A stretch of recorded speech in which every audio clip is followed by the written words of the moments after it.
But I saw another video that did very well. It wasn't ours, but it was like one of those heartwarming videos. Sometimes my son will, I see him watching the heartwarming videos. Like he loves to watch, like he was watching yesterday, this video of these guys who found, and it could have been AI, I don't know, but I would never spoil it for him. Just like I would try not to, in real life, spoil it for you, Troy. I wouldn't do that. Thanks, to you. buddy. Yeah, for sure. They found an injured bumblebee, and they nursed the bumblebee back to health. And they even put it in a little bumblebee tube and went diving with it and everything. And then, it's true. They went in the water with it. They went in the water, but it was in a acrylic tube. So the bumblebee was able to experience diving, which the bumblebee never would have gotten to experience before. And then I guess the punchline of the video, in the end, they go, we even gave him a kiss, and then they gave the bumblebee a kiss, but then their lips blew up real big because of the venom in the bumblebee. You know what I mean? So it's just a little cute thing. But in another one of these feel-good videos, it was coming across my feed, and it said, celebrities meet their biggest fans. And I was looking at all the comments, and it was like, this is what it's all about, the children. You know what I mean? Because it was this montage, this, YouTube short that was like all these celebrities, mainly meeting like kids, but, surprising them. And they didn't see it coming, and it was like, oh my God, this feels so good. So, I mean, wait till you see this. This is gonna, if you guys in here, have you seen this, Troy? I have not. This is gonna bring a tear. Oh, good. This is gonna bring a tear to your eye. I like starting things with a feel good. Yeah, you haven't seen this. You're gonna feel really good after seeing this. Yeah. Let's. When I find myself I see the girl. Yeah. The Rock in the gym, playing "Let It Be." That lady can't believe it. I don't know, who's that, Travis Kelce or something? What? Who's this? Wait a minute. Oh, wait, hang on. Wait, what footage is this? That's John Cena. Wait a second. Wait a minute. I feel like this is maybe a misleading video. Why? Yeah, I mean, so the first clip is LeBron sitting down on the bench and the child and the girl and I remember that clip. He was like, he's just sitting on the Lakers bench. Right, and the girl can't believe it. That's LeBron James right next to her. She can't believe it. And then the next one is like they're just in like an MMA gym, and all of a sudden The Rock shows up next to this person, and the person starts freaking out. And then hugs The Rock. I mean, that's just a natural reaction. Of course. And then another one, I don't know who that was, sitting next to some lady. But she's happy about it. She knew who it was. She's Billie Eilish surprising fans at like a promo deal or something or other. But then I'm watching, and right smack dab in the middle of it, while whoever it is doing this Let It Be cover, I see this John Cena coming down the aisle, and I go, oh, cool. John Cena's always good with the Make-A-Wishes and stuff like that. This is...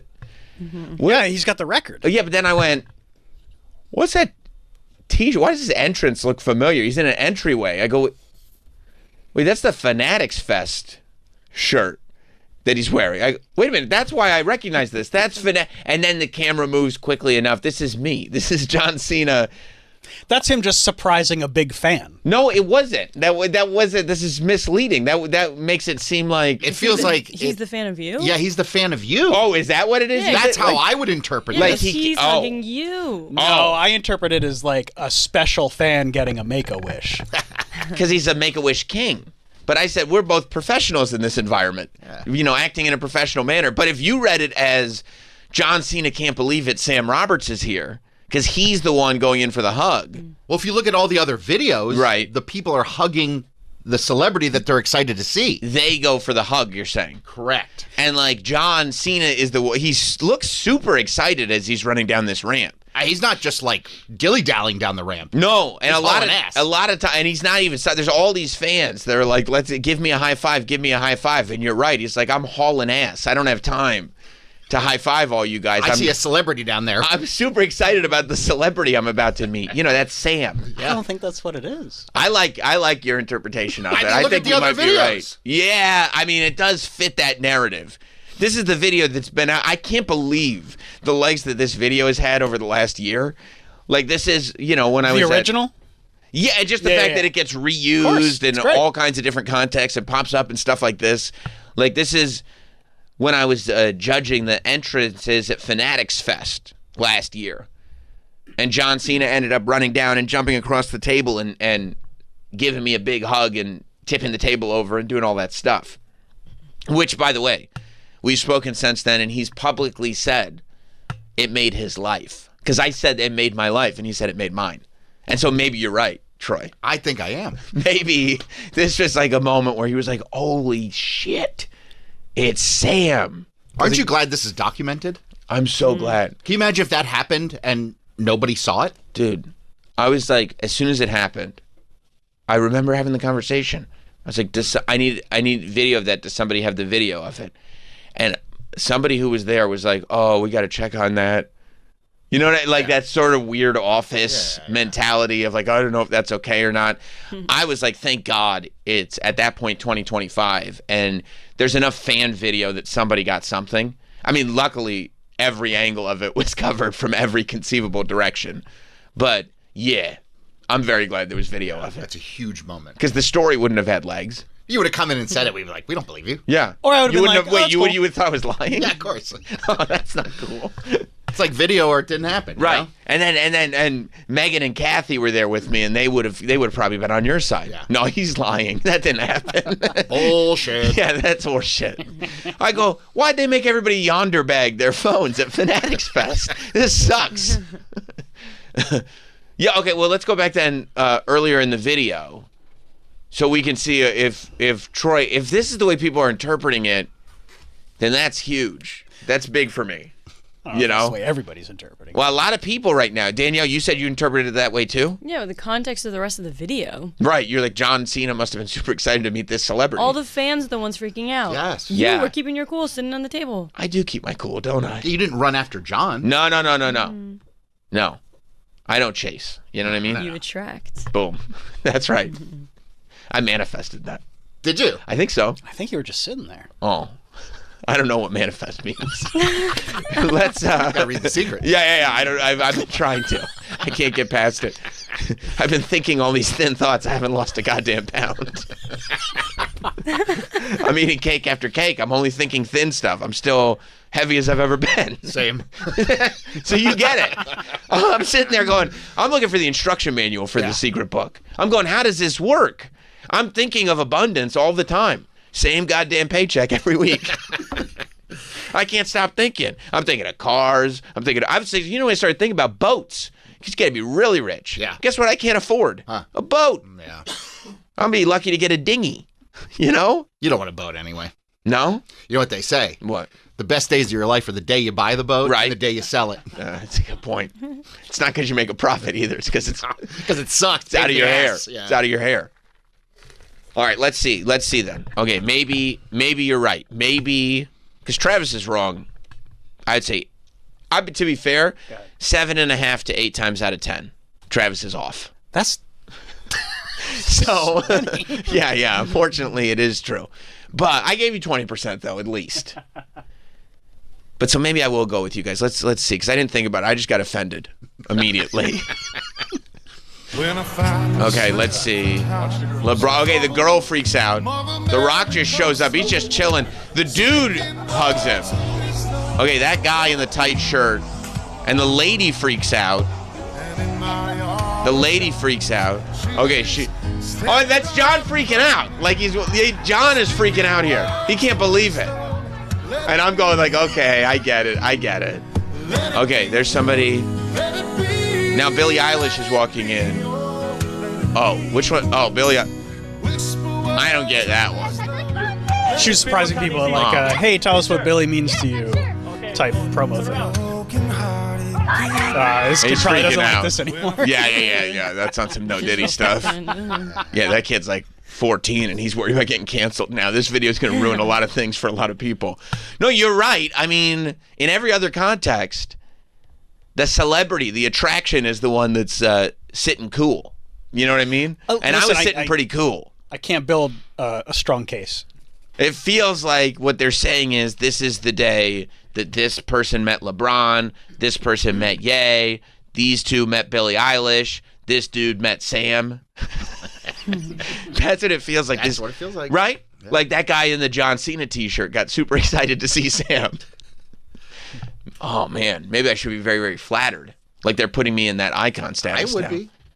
But then I go like, okay, and I can't really send this around because I'm like, look at where they're the pantheon that they're putting me on.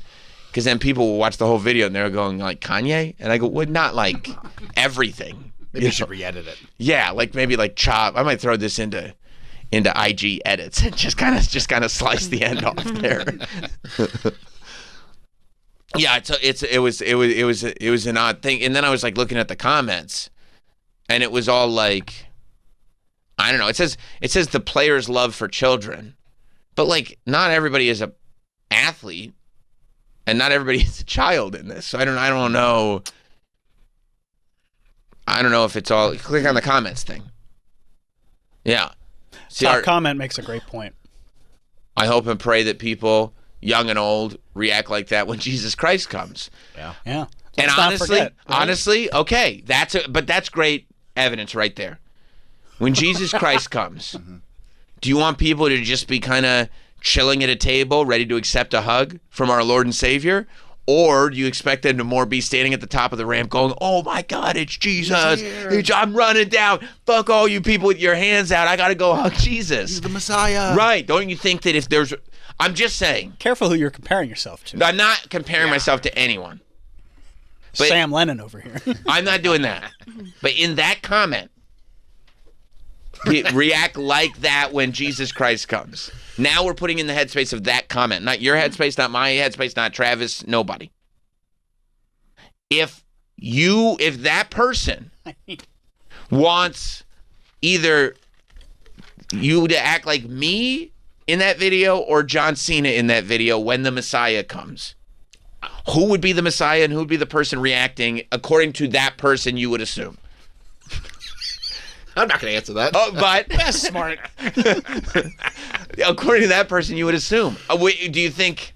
I don't think that John is meant to be perceived as the Messiah in that context. Is that fair to say? And that's where I'll leave it. I won't do any follow-ups. I promise. Is that fair to say? Is it fair for me to say that? I'm gonna plead the fifth on this one. It makes me feel better. Yeah, see, love makes us humble. Is YouTube Shorts just overrun with bots because it's all God and Jesus? No, that's just where people are at these days. I'm going to go crazy yeah. like this when I see God and Jesus not human. Let's light up like this for Jesus. Well, I mean, to be fair, I did see this on Sunday. If we could muster the same praise and admiration for God. Yeah, but if people are looking at this in Sunday dinner right after they went to church, I could see where they're just kind of in that zone. Yeah. You know what I mean? Yeah. See? There you go. Let's light up like this for Jesus. Yeah, hell yeah, dude. Let's do it. Yeah. Like John Cena in that context. Yeah. I guess the point is, like, you're looking at humans in this way where you should be looking at the Messiah in that kind of way. I would assume that's their take on it. Idol worship? Yeah. Yeah. I like that. But now they're fucking with the bots.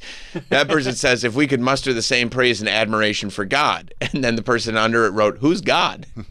Which God? They're challenging them now in the comments on the YouTube shorts. We're just trying to show some people meeting celebrities here. Yeah, I didn't know. I just don't. Sometimes you don't expect to see yourself in montages like this. Oh, I guess that guy who sat down next to the girl at the Dodgers game is Joey Swole? Joey Swole, sick. He's an online influencer. Is he related to Tommy Cheeseballs? Positive gym culture. Oh, jeez. Oh, is he like my guy? What's his name? Malibu? Malibu. Malibu Fit Max? Malibu Fit Max. I love Malibu Fit Max. Joey Swole, he really is. I mean, I'll tell you one thing. I'm not curious as to how he got his name. Joey Swole. That's right on the nose, isn't it? Oh, yeah. He got that. He nailed that. Joey Swole is a positive. See, he's known as the... Well, scroll up. He's known as the CEO of Gym Positivity. Oh. See? Is that an LLC? Gym Positivity, LLC. For his videos on gym etiquette, he has faced several major controversies. Okay, haven't we all? Yeah. He posted a tribute to Hulk Hogan, later apologizing for a controversial response where he used outdated and offensive language. Who, Hulk or Joey? Because I know Hulk has. Half a dozen of one, 6 of the other. In July, he shared an old video of himself wearing Hulk Hogan's wrestling gear in the gym to honor him. He faced intense immediate backlash from fans pointing out Hogan's history of making racist remarks.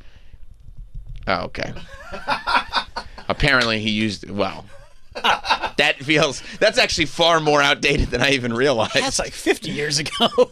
Yeah, he, Can't say that. no, that's, I mean, I know outdated, but that's like crazy outdated. Yeah. Like, that's the type of outdated where your parents say it and you're like, I can't even, say that you're from a different time. Like, that was even before your time. Yeah. Maybe he was trying to discuss multiple groups in one sentence and didn't feel like naming each individually. It's possible. I mean, this is literally the type of language that, like, we're going back to Jackie Robinson here. This is... Oh, so it was a celebration. He was celebrating. Jackie Robinson. I see. Breaking the colored barrier. That's right. I think though, Mike, you wouldn't throw the id on the back of the barrier thing. I think you might have misphrased that. I'm just trying to get swole. I know you are. I know, and in a positive way. Yeah. Are you familiar with his work, Mike? Yeah, he was one of these guys that was like very well known as a gym influencer. Isn't that great that like I love like positive gym influencers because they're like they end up garnering such a great audience because people just love, the fact that they just want everybody to be better and they want to get big and everything, but they're also like so dumb, you know what I mean? And like their whole life revolves around the gym that they don't understand that half the stuff that they do is going to be perceived as bad by the audience that they've built. So they all end up accidentally canceling themselves and trying to use those big old shoulders to dig their way out of a hole. Yeah, well, a lot of that, the rest of society hasn't caught up to like what society has started going to the gym. But the gym was always a place where, like, flippant language could be used, and nobody gave a shit. Right. Like, the gym has remained constant, where everything else has changed, and then the positive people are like, hey, everybody come to the gym, but they don't realize what a culture shock is going on behind those doors. And in a gym, like, you're just, it's the energy that matters. He's being positive. He used, but no one cares about the word. No, because, nobody's expecting... like this overly intellectualized discussion to be happening. That's not what we're prioritizing at the gym. Especially because not only are you working out, but if you are working out, your endorphins are hitting you like crazy. So there's almost more of this communal, friendly, welcoming thing. And those endorphins also result in a free flow of language as well. Like right. You're sort of uncapped. And then... in the last maybe 10, 15 years, the rest of society, and especially after COVID, everyone's going to the gym now for one reason or another. However, the influencers are the ones that decide to open the window. And so you're just sitting at home on your phone.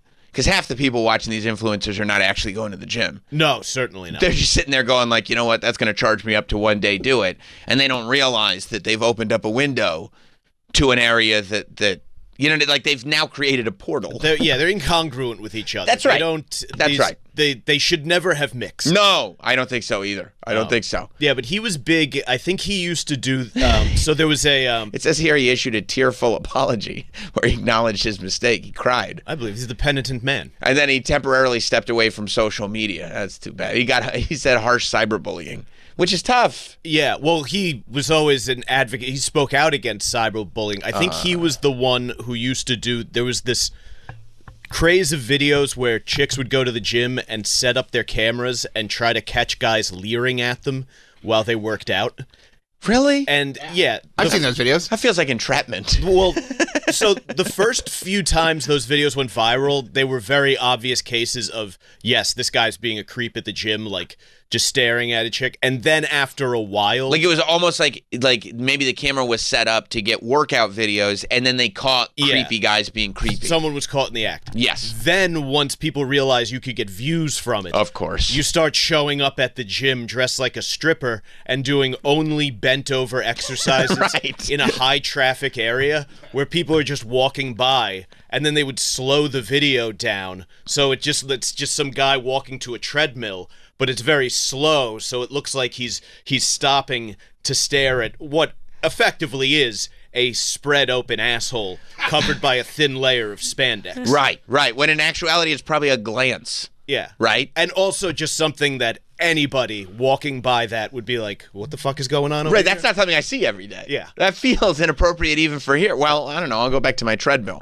When you slow that down, that moment. My internet movies. Yeah. This is for private time, not for public time. Yeah, so for it was like a 6-month period where these videos were popping off like crazy. Wow. Just guys getting caught staring at cake in the gym. I also think cake, see?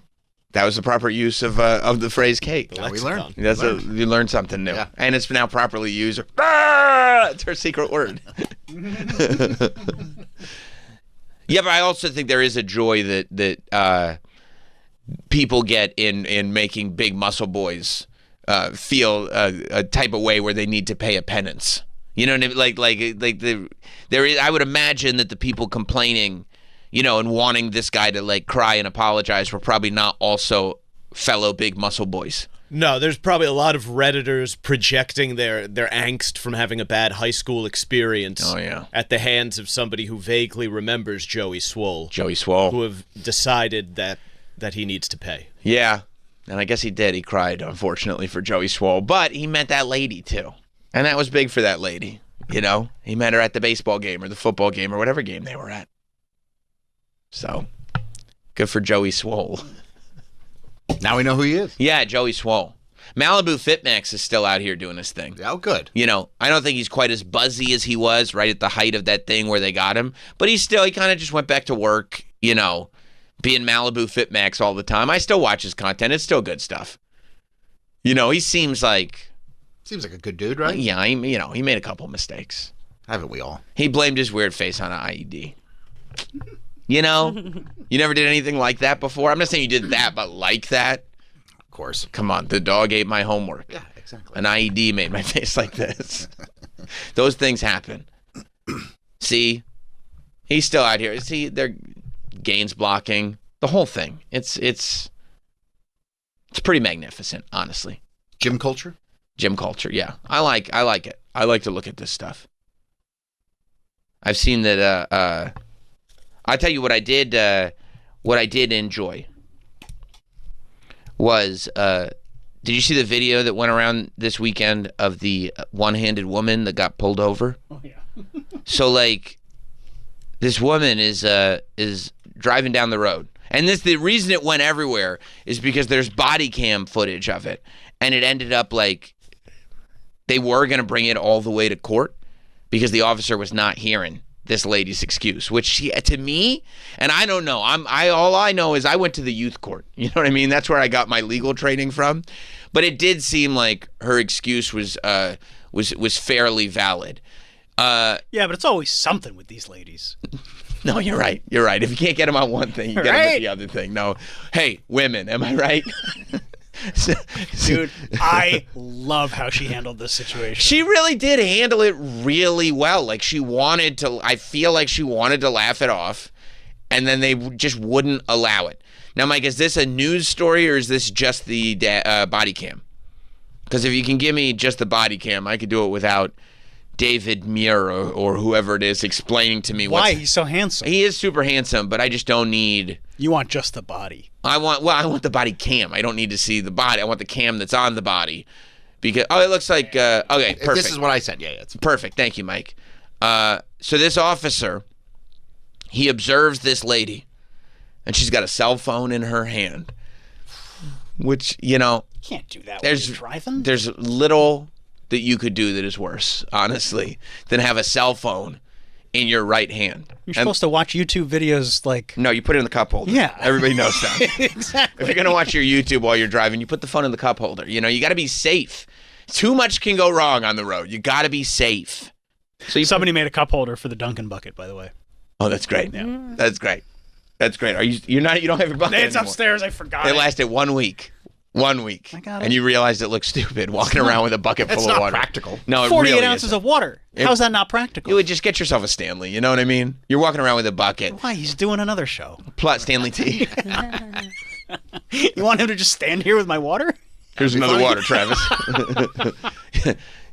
Yeah, no, I think No, yeah, walking around with the bucket, because it gets to the point, too, where it's like for that first week, it's like, oh, yeah, I heard about that. But like a month from now, people are going to be like, you're still doing the bucket? Like that was from before. All right, I'll just put ice cream in it. Smart. Yeah. Smart. That's delicious. Still have it in the morning. Yeah. So this is the officer approaching this lady driver, big surprise, who he says had a phone in her right hand. Hello, ma'am. Hey, good morning. I'm Deputy Gasala with the Palm Beach County Sheriff's Office. This is why you're being pulled over. The city of Lake Worth today, we're doing an operation for distracted driver, and you drove past me holding the phone with your right hand, manipulating that phone. I saw.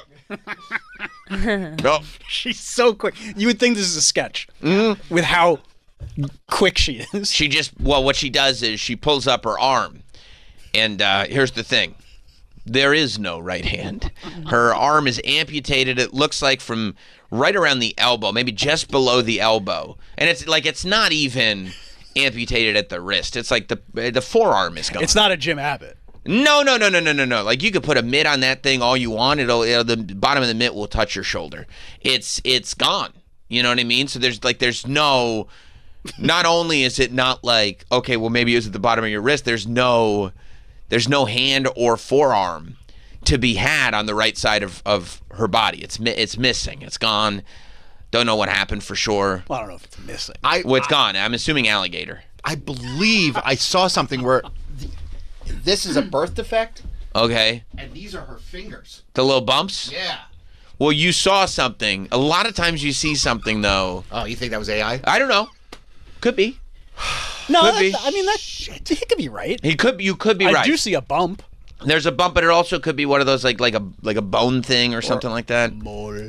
Right, or a moly, or a tooth mark from the alligator. Don't know You're for still sure. going with alligator. For right now, until I get a better theory, I'm gonna assume alligator. Is this a Chubb situation? Yeah, remember that alligator that took your forearm and hand? I got its head. Yeah, I don't know for sure. I mean, God bless her, because she's living her life and clearly has humor about it. Because as the officer is speaking, she's not doing it in an obnoxious way. She's not doing it in a ha I got you. She's just like, oh, this is kind of gonna be embarrassing for both of us. I don't have a hand here. I can't pick up a phone with my right hand. So, obviously you missaw. Kind of funny for both of us. You can stop talking where you're at. Literally where it should have ended. Right. You don't have to keep going. Ha ha ha ha ha. And the officer, he decided, no, we're in the middle of our distracted driver operation, and I consider you a distracted driver. So let's see how this pans out.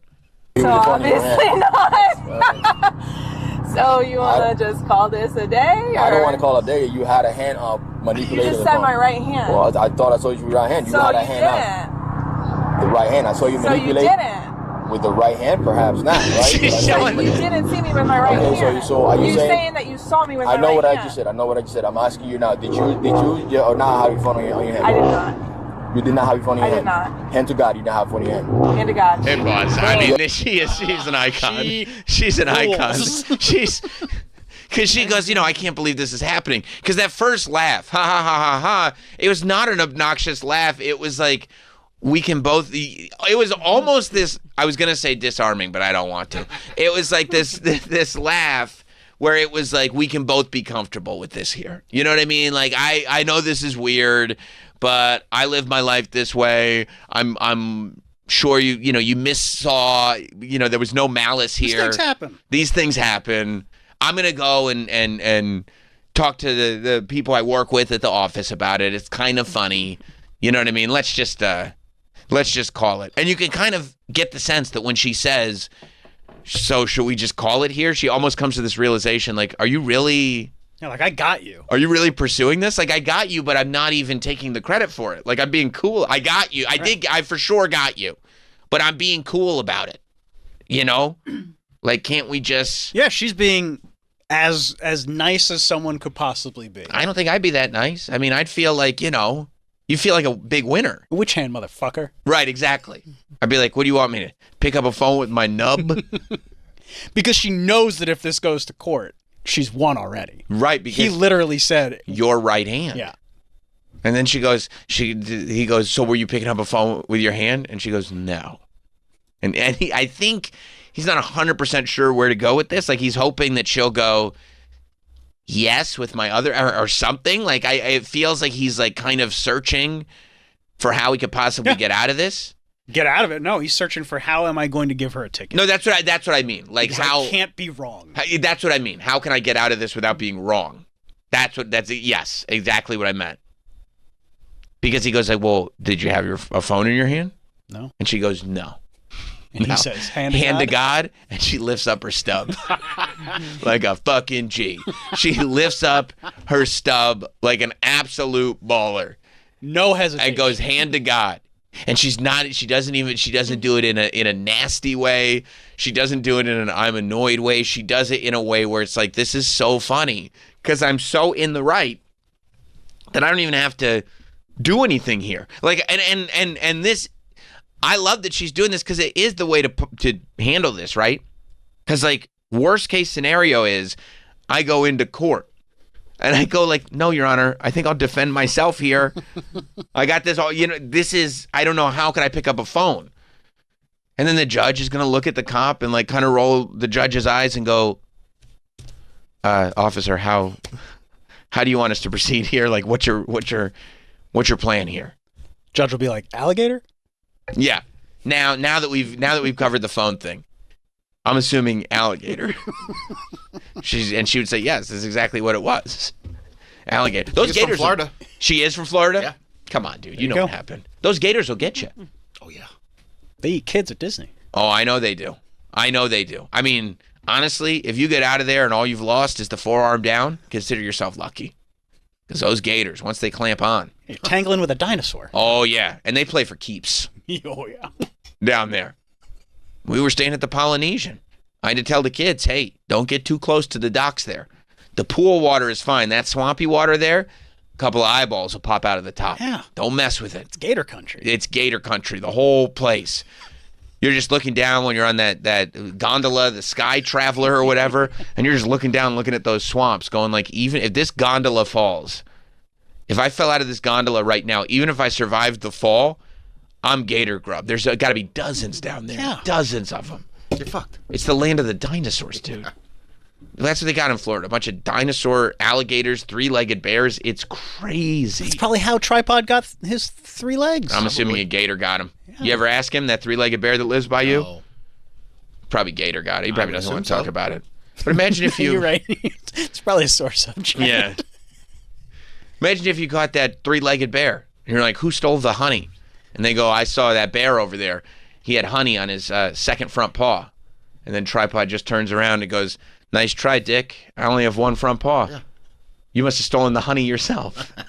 He's missing a front paw? I think so, yeah. Oh, that's sad. Yeah. That's sad. Yeah. He kind of has, he walks with a limp. Oh. He looks like a b-boy. That's cool. Yeah. That's actually pretty cool. You should get him a peg leg. Yeah, like that pirate who sells furniture. That's what she should do. She should get a hook. That'd be so sick. How am I going to pick up a phone with this hook? Yeah. Yeah. Every year for Halloween, she's a pirate. Yeah. Arr. Here comes Kelly again. Right. Captain Kelly. Oh, let's all laugh. Right. Right. Yeah, but instead of Captain Kelly, it's a Captain police officer. You know what I'm saying? My man's Cap. That was a good one, huh? That was good. Yeah. Thank you very much. The youth really very enjoyed youthful. That one, yeah. Very youthful of me, if I do say so myself. Here is. All right, so he says hand to God. He says hand to God. She throws that stub in the air right to Lord Jesus. It goes hand to God. Hand to God. You don't have one in your hand. Hand to God. Cool. You have your driver's license, registration, Yes, and I insurance do. with you. She's got to pull it out with the left because there ain't no right.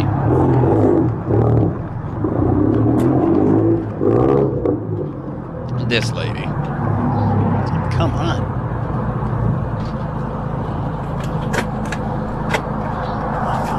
He's looking at the driver's license going, okay, I don't know what I'm doing here, but I got to figure out how to do this here. That's what he's doing. He's staring at that driver's license right now, going, I am in some deep, deep water. What am I going to write? I probably should have laughed when she laughed. I got panicked. I got scared. The current one. Okay, I got the please. God, let there be a misprint on here. I hope the tint, maybe if the tint goes up to the mid-80s. And how healthcare offices become the data managing caregivers that we all depend on. And now they're calling him out. You can skip through some of this, I think, because now they followed the dash cam into his car, or his body cam into the car, and you could hear he's listening. He's just trying to listen to some tunes on the radio. That wasn't a police radio. That was just commercial radio. He's probably listening He doesn't to even have satellite in there? No. That's Not in a cop car, right?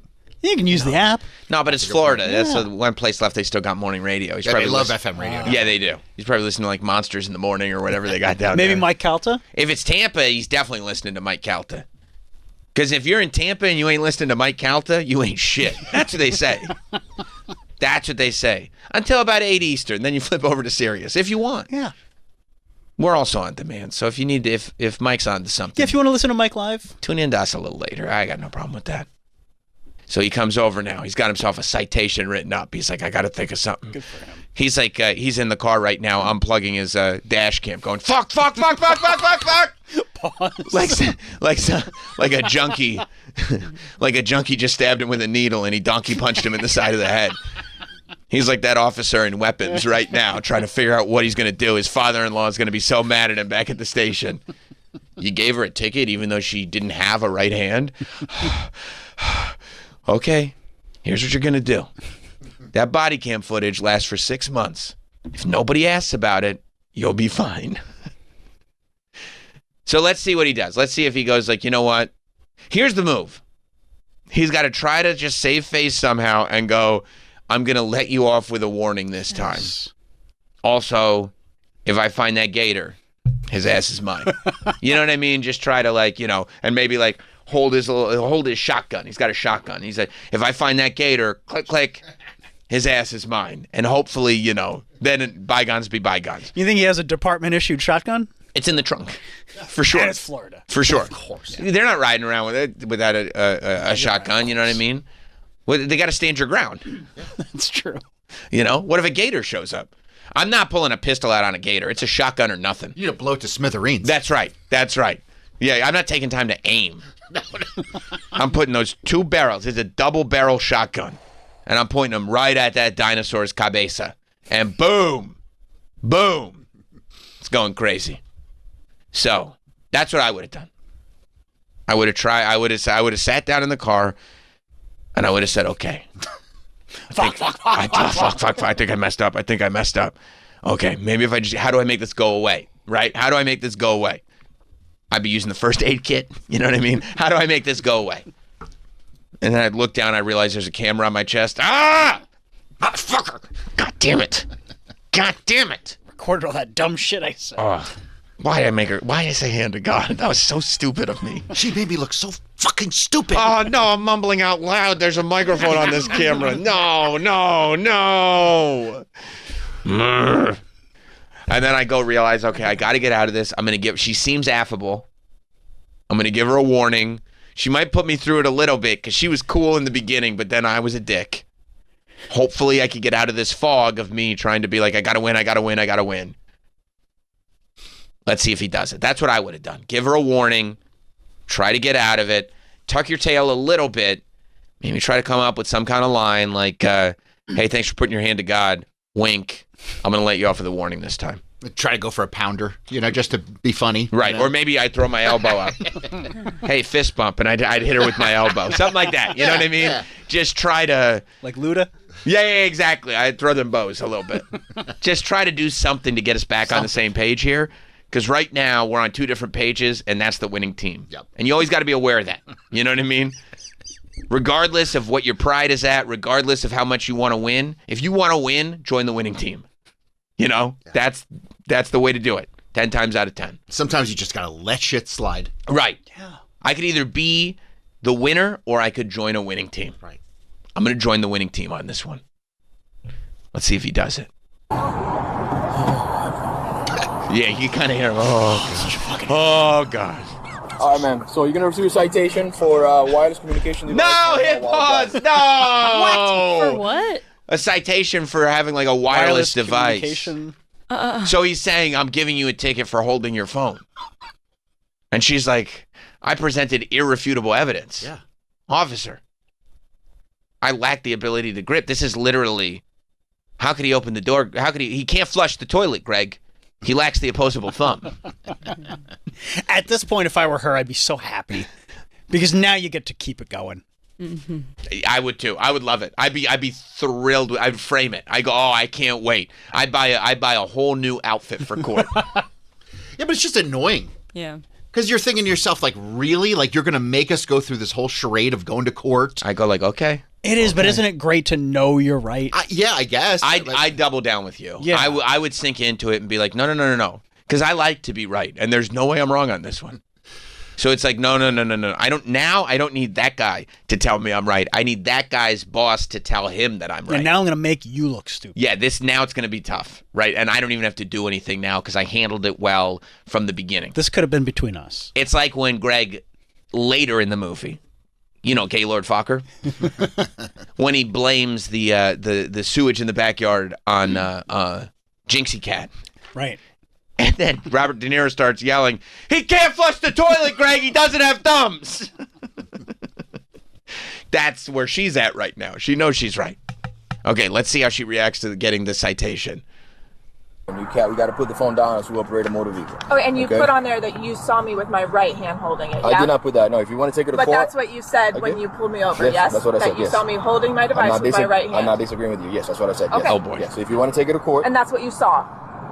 That's what I said. That's yes. what you said you saw? Yes. Okay. Okay. If you want to take it to court, option 5 on the back of the ticket, that's how you take that ticket to court. Do you have any questions for me? No. Thank you. Have a good day. See, that's the way to do it. Nope. Got it. Oh. Now you're also, I'd be a little concerned because maybe she took immediate sort of inventory of the situation and said, there is a body cam on him. I have this on record. Because I would be a little bit worried at, word of mouth. Yeah. Right hand, but you didn't write that on a paper, But if she goes to court and she's like, okay, so you were holding it in your left hand, it's like, well, then how was I driving the car? Right. That would be my defense. I go, Your Honor, with what? I just throw up my bow. You know what I mean? Unless while she was waiting for the ticket, she turned her phone on to record. Oh, so that that'd she be had smart. that conversation. That'd be smart. Maybe. Yeah. Because when you go to court, I guess you can request For it. sure. Yeah. This is all Yeah. public record. That's why it always ends up coming out. Yeah, it's all public record. Yeah, that's how all these docs get it too. So you can request it. And I would imagine, if it disappears, probably doesn't look good for for the thing. But so this was supposed to go to court on last week, either Thursday or Friday. Yeah.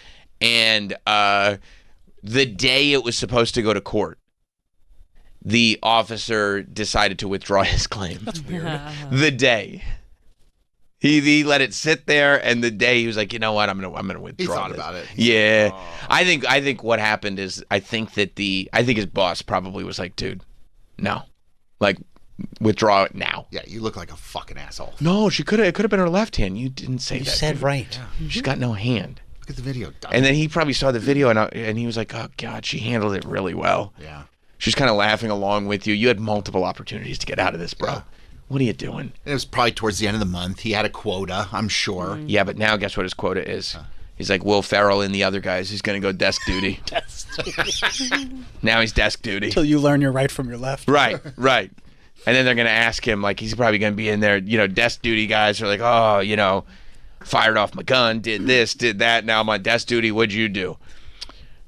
I accused a woman of of holding her phone while she was driving. And that got you here? Yeah, she didn't have a hand. She had no hand. So, unfortunately, you don't want to give the ticket to the person who has no other option than to use the wireless device. That's literally all that she can use to communicate on her phone regularly. Yeah. Yeah.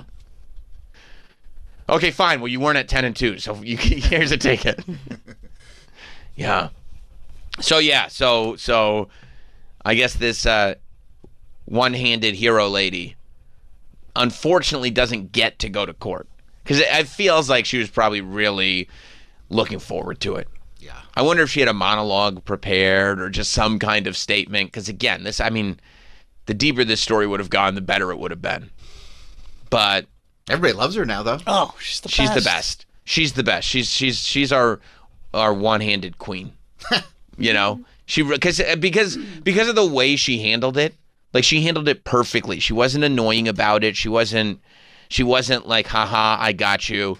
She gave the dude an opportunity to laugh it off. It's like anytime any of us have said something like awkward, unintentionally, not knowing that somebody had something going on, the best thing you can hope for is that they will laugh it off with you. Yeah. And you can just ease in the tension, baby. Just ease in the tension. That they'll ease the tension. Because the worst is when they're like, actually, and you're like, oh, God, I feel horrible. But she is clearly the type of person that was like, yeah, dude, I get it. You know what I mean? You made a mistake. It's all good. And then he's like, no, I didn't make a mistake at all. No, actually, no mistake was made. I might not know my right from my left, but you were on the phone. And she's like, all right, if this is the road you want to go down, okay. All right. Chris in Florida. What's up, Chris?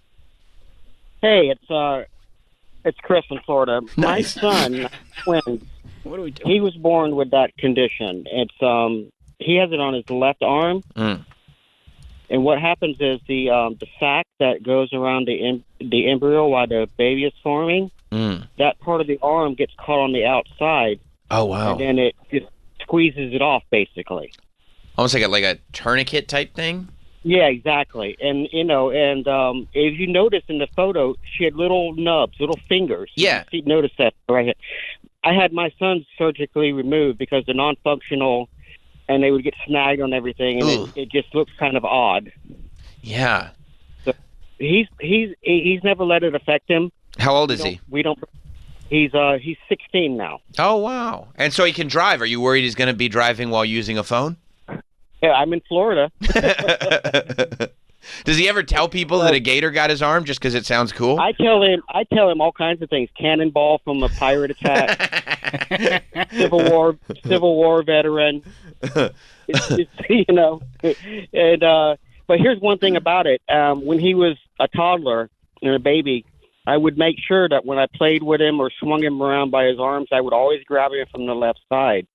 Because if you don't work that arm, the left side of the face and body will atrophy. It won't form as well as the right side. Really? Because you're just not using the muscles and the grip and everything.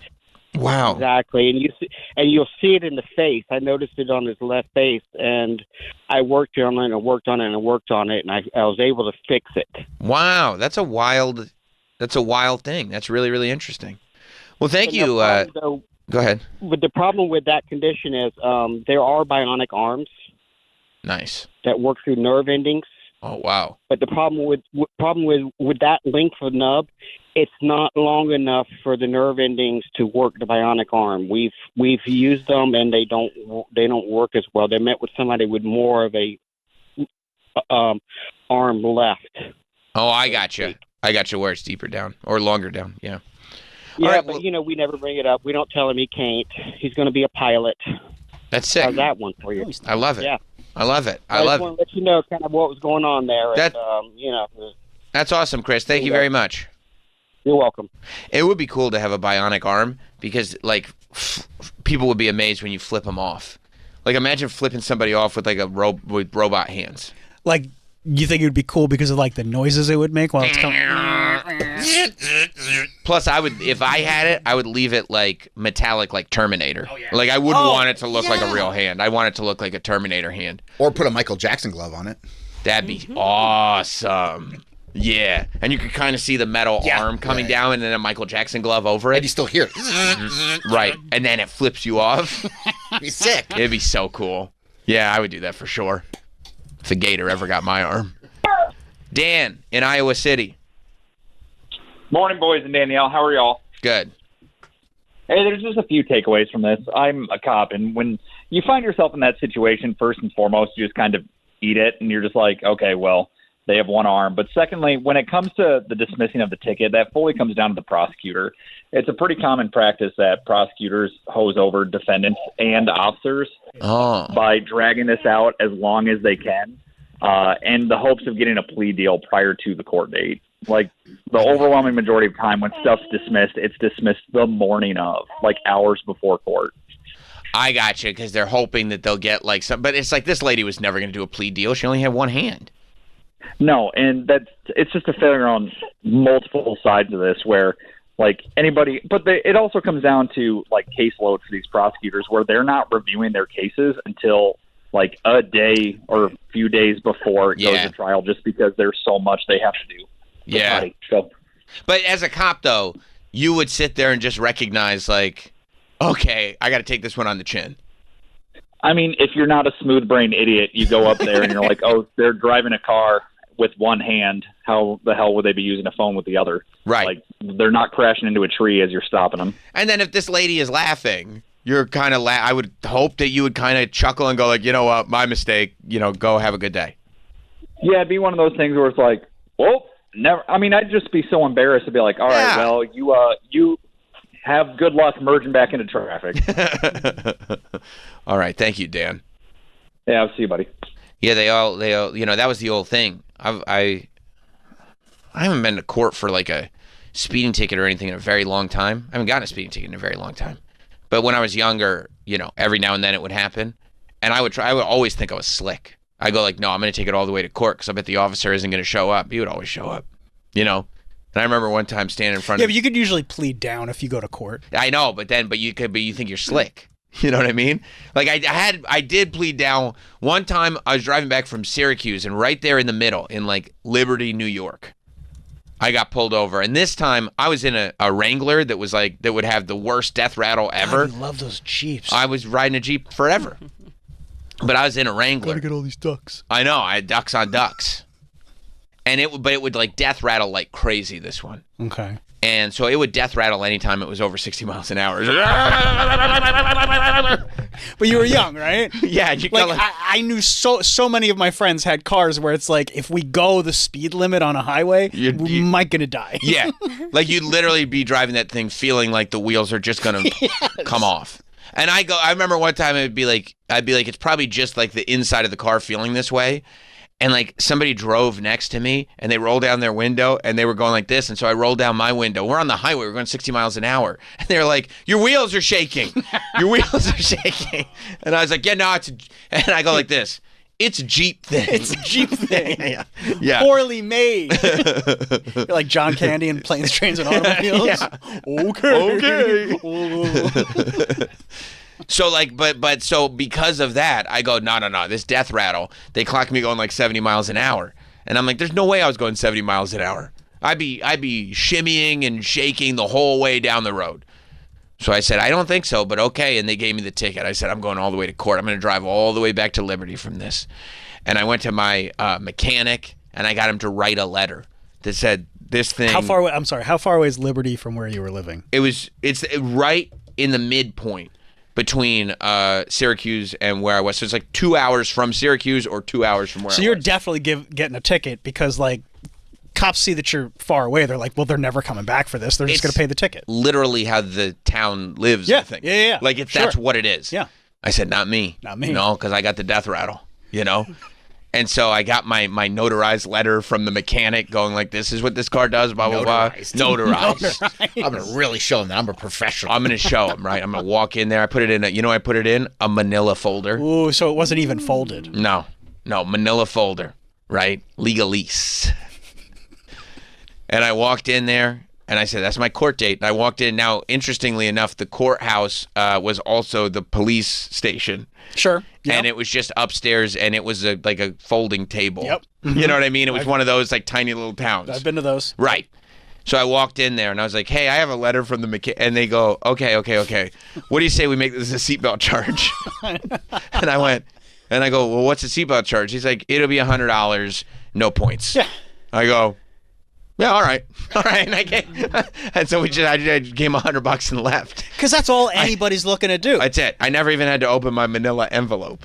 Town wants money. You don't want points. That's it. And so I drove all the way up there with my notarized letter and everything. But then a second time. You weren't like, are you sure you don't want to see the letter? It's notarized. I got a notarized letter from a mechanic. They're like, okay.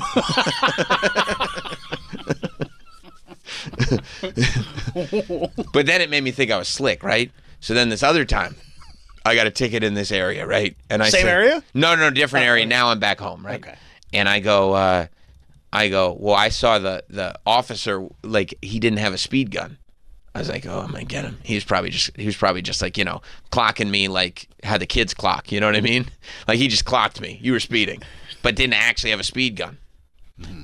So I went to I said, we're taking this to court. This is great. Even though this time I was like, I was definitely speeding. Like I was guilty. But I said this. I said, I've watched enough Law and Order to know he doesn't have the evidence. I said, it's not what you did. It's what you can prove in court. That's what I was saying to myself, right? And so I said, no, we're taking this all the way. The officer probably is not even going to show up because he knows. He showed up. He was there for the court case. I said, oh, well, then I'm going to have to humiliate him to his face. He's going to admit it. And I stood up. No representation. I got this. And the judge said, okay, you have anything to say? And I was like, yeah. I was like, I saw where the officer was standing. He wasn't holding any type of speed gun. There's no way he could have done this. And the judge looked at me and said, based on the year that we're in, do you really think that the only tool that those officers have is a speed gun? You don't think they have anything in their car that reads this? And I went, huh. The stenographer had to write, huh. I said, huh. I said, I don't know. And they go, okay, well, he clocked you doing this. Well, all right then. And they gave me the ticket. I was found guilty immediately. I was not nearly the slick guy that I thought I was. And so then I started go, you know what, maybe I should pay the tickets. You know, when you're guilty, you're guilty. I really thought I had him dead to rights on that one. I was like, no, I'm going to get him. I'm smarter than the justice system. Well, you served time in youth court. I had served time in youth court. I know. Did you get points? I think I did get points, yeah. Yeah, I think I did get points. That's rough. No, yeah, I was clocking points for a while. I had some points too back in the day, yeah. I got dangerously close at one point. Like I was so close that the last time I got pulled over, which was years ago at this point, I had to hire a traffic court lawyer. Really? To take care of it, to just be like, is this all speeding? Yeah. To just go, don't get me enough. Sammy Leadfoot over here. Speedy Gonzalez over here. What's going on? Arriba son. Jeez. I got spots to go. No, there's a little spot on the West Side Highway where it just dips to 40 real quick. Oh, I hate when they do that. Oh, they got me good. Yeah, but if you know, then stop doing it. I wanted to get to where I was going. You know what I mean? I was cruising. And you know when you're cruising. Yeah. And I love it when we're cruising together. So I was cruising and they got me. And I was like, whew. And it was like a lot over the speed limit, like enough that I was like, I feel like I knew you when this happened. Oh, you did? Yeah. I was working and everything. Yeah, it was, but it was, I mean, it was years and years ago, but it was still while I was working. And so I was like, I was like, if I get found guilty, they could just say like, okay, this is enough. You could get however many points, but it was enough points that it was like, you'll have your license suspended. Yeah. And so I had to hire a lawyer to just go like, and you know, they're all like worked in there. Of course. So it's like if you hire the lawyer will talk to the guy, and you're going to pay the fine, and you're going to get some points, but not so many points you'll get your license suspended. Yeah, it's a fee to not get your license It's suspended. like buying a lightning lane. Yeah. You know what I mean? It's like, we can make this a little easier on you. So, yeah, that's what I did at that point. But, you know, praise be, I have not gotten... Your points you have no points now, right? It's been long enough. I think I haven't checked, but I'm sure it's been a long time. Yeah. I don't think I have any points, and I've been in my later years. I've been driving properly and, good for you. and been pretty good. Plus, they got all those dang cameras out now. Oh, these cameras! They go, oh, you drove through that red light. I go, I did not. I go, here's a picture of it. I go, okay, I did. Shit. I did. Yes, I did. Got me on that one. All right, pay the fine. Yeah, they get you. Big Brother's watching. Oh, they are.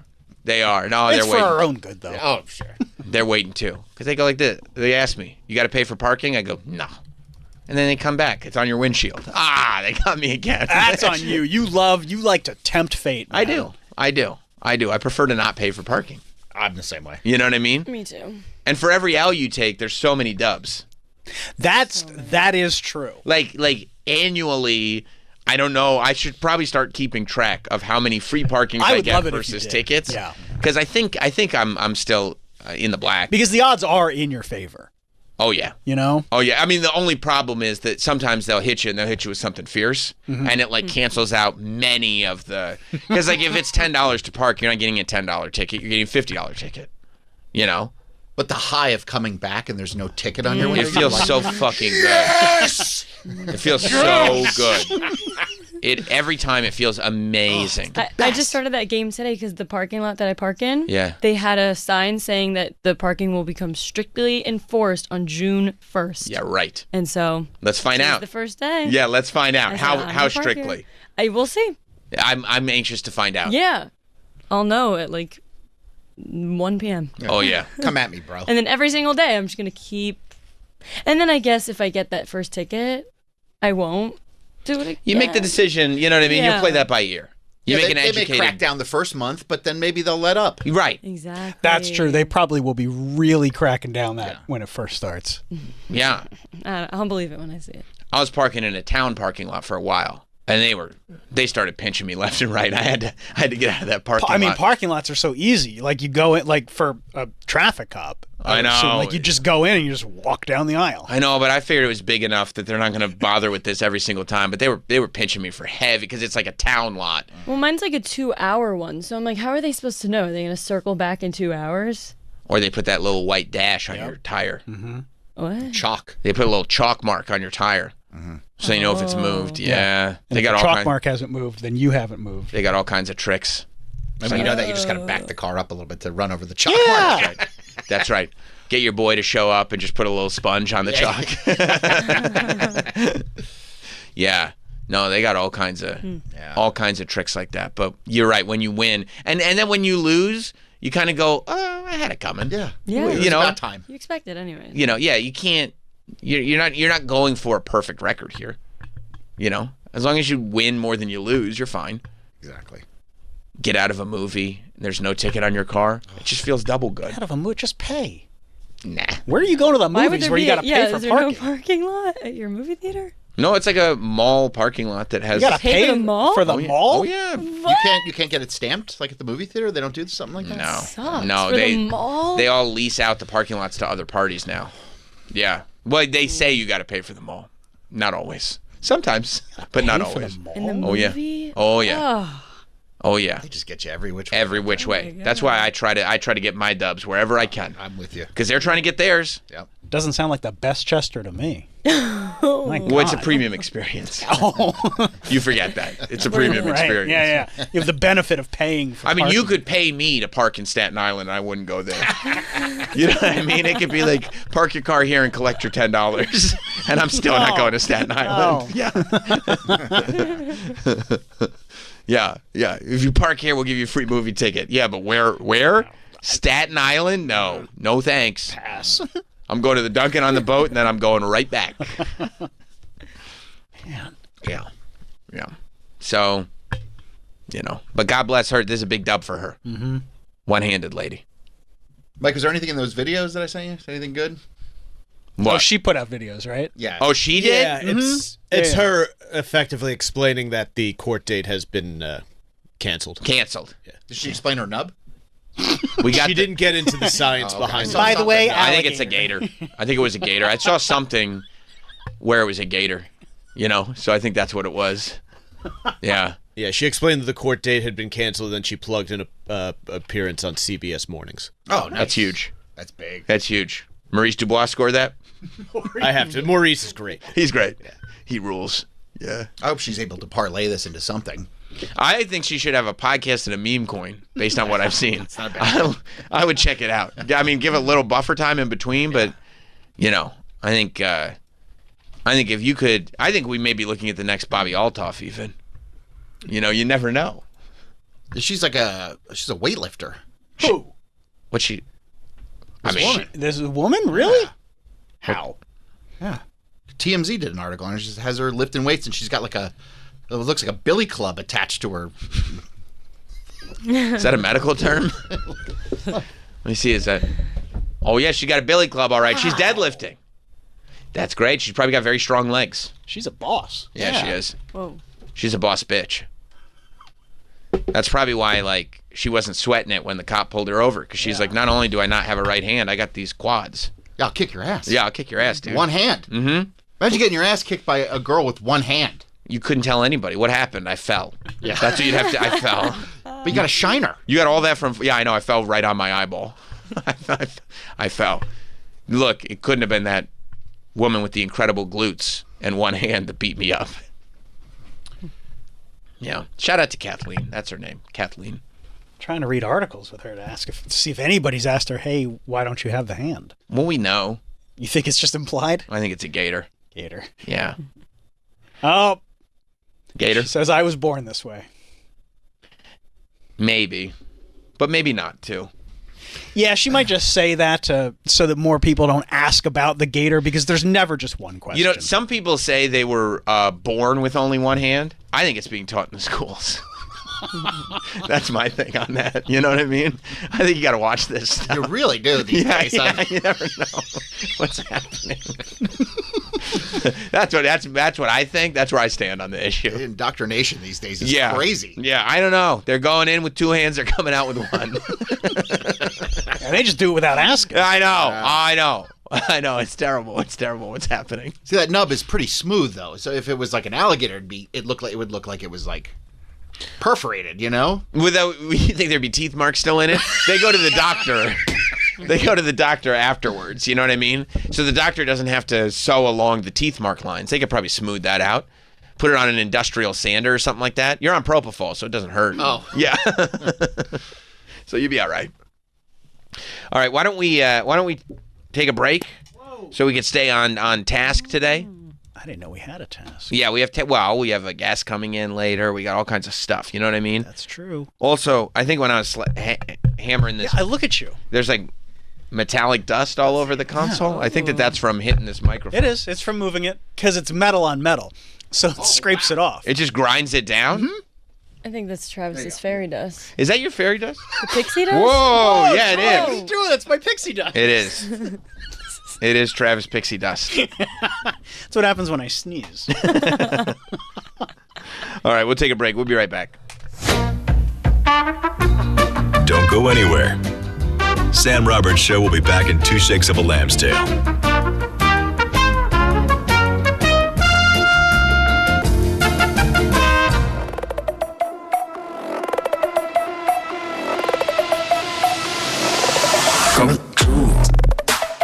Let's get at with that. I mean, maybe not.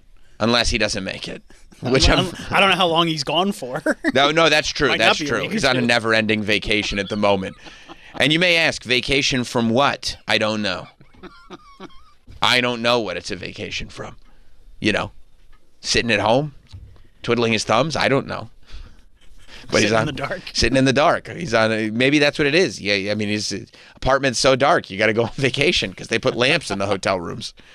But I do want to get into an update because this was something that we were really unpacking on Thursday, that the lineup was announced for America 250.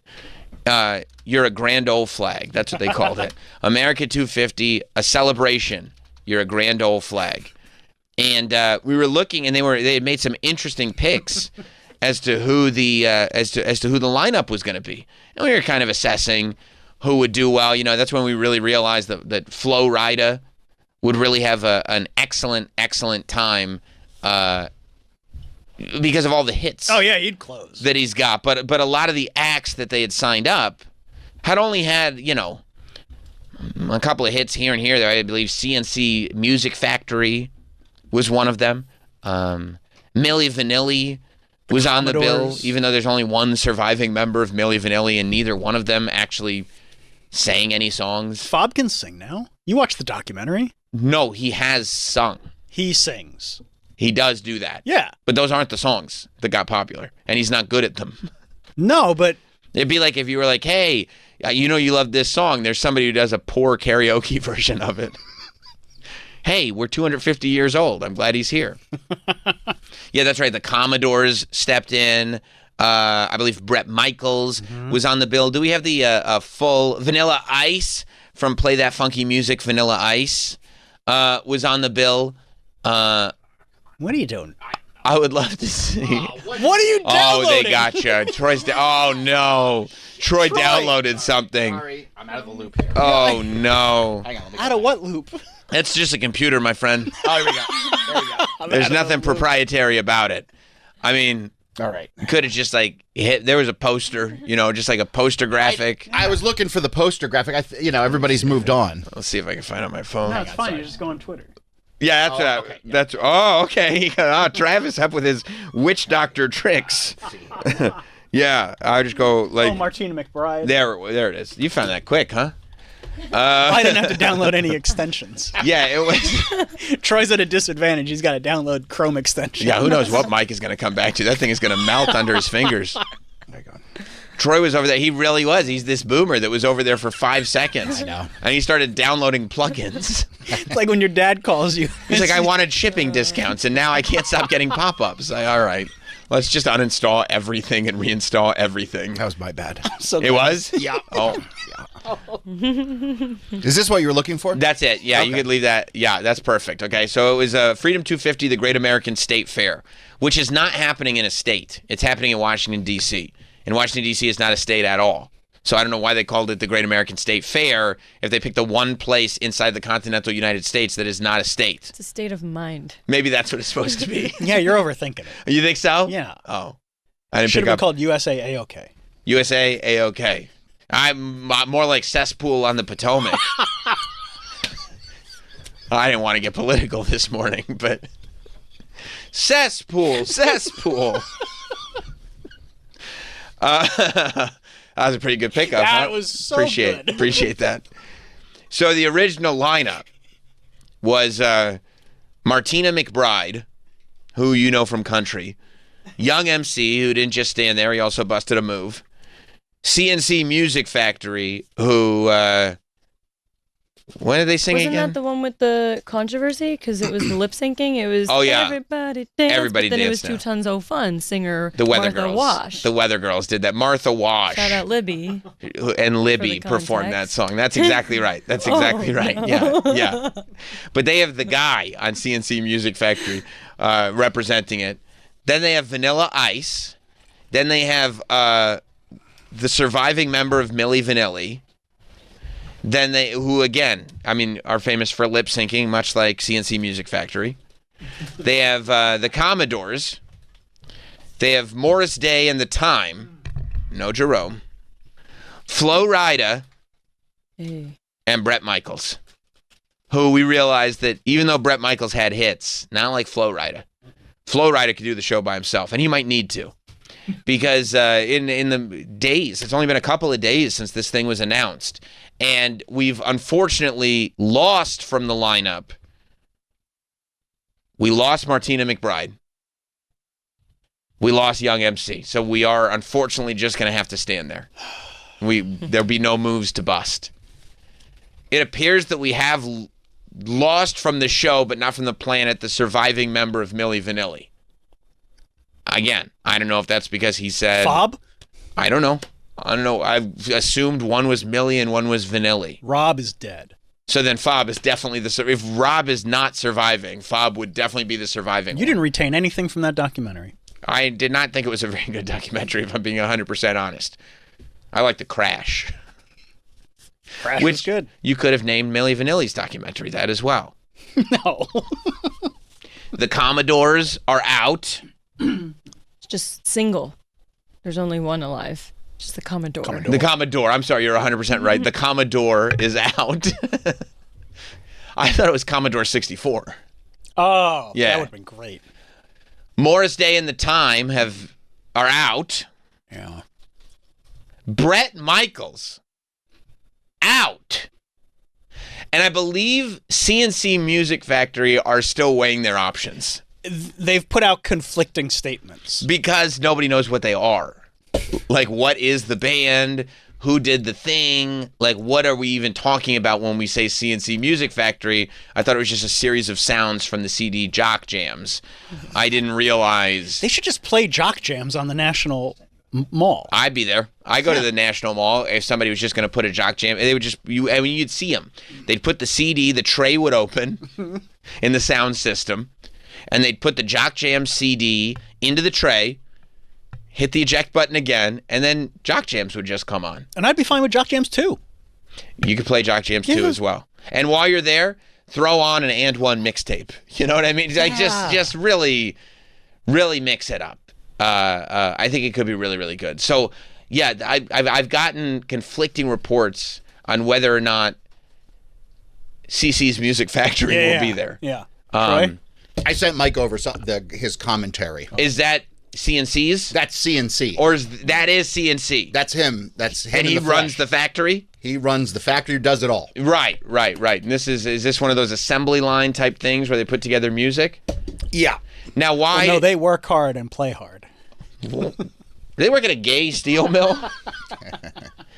Why? I would imagine CNC Music Factory, as far as music factories go, is one of the best.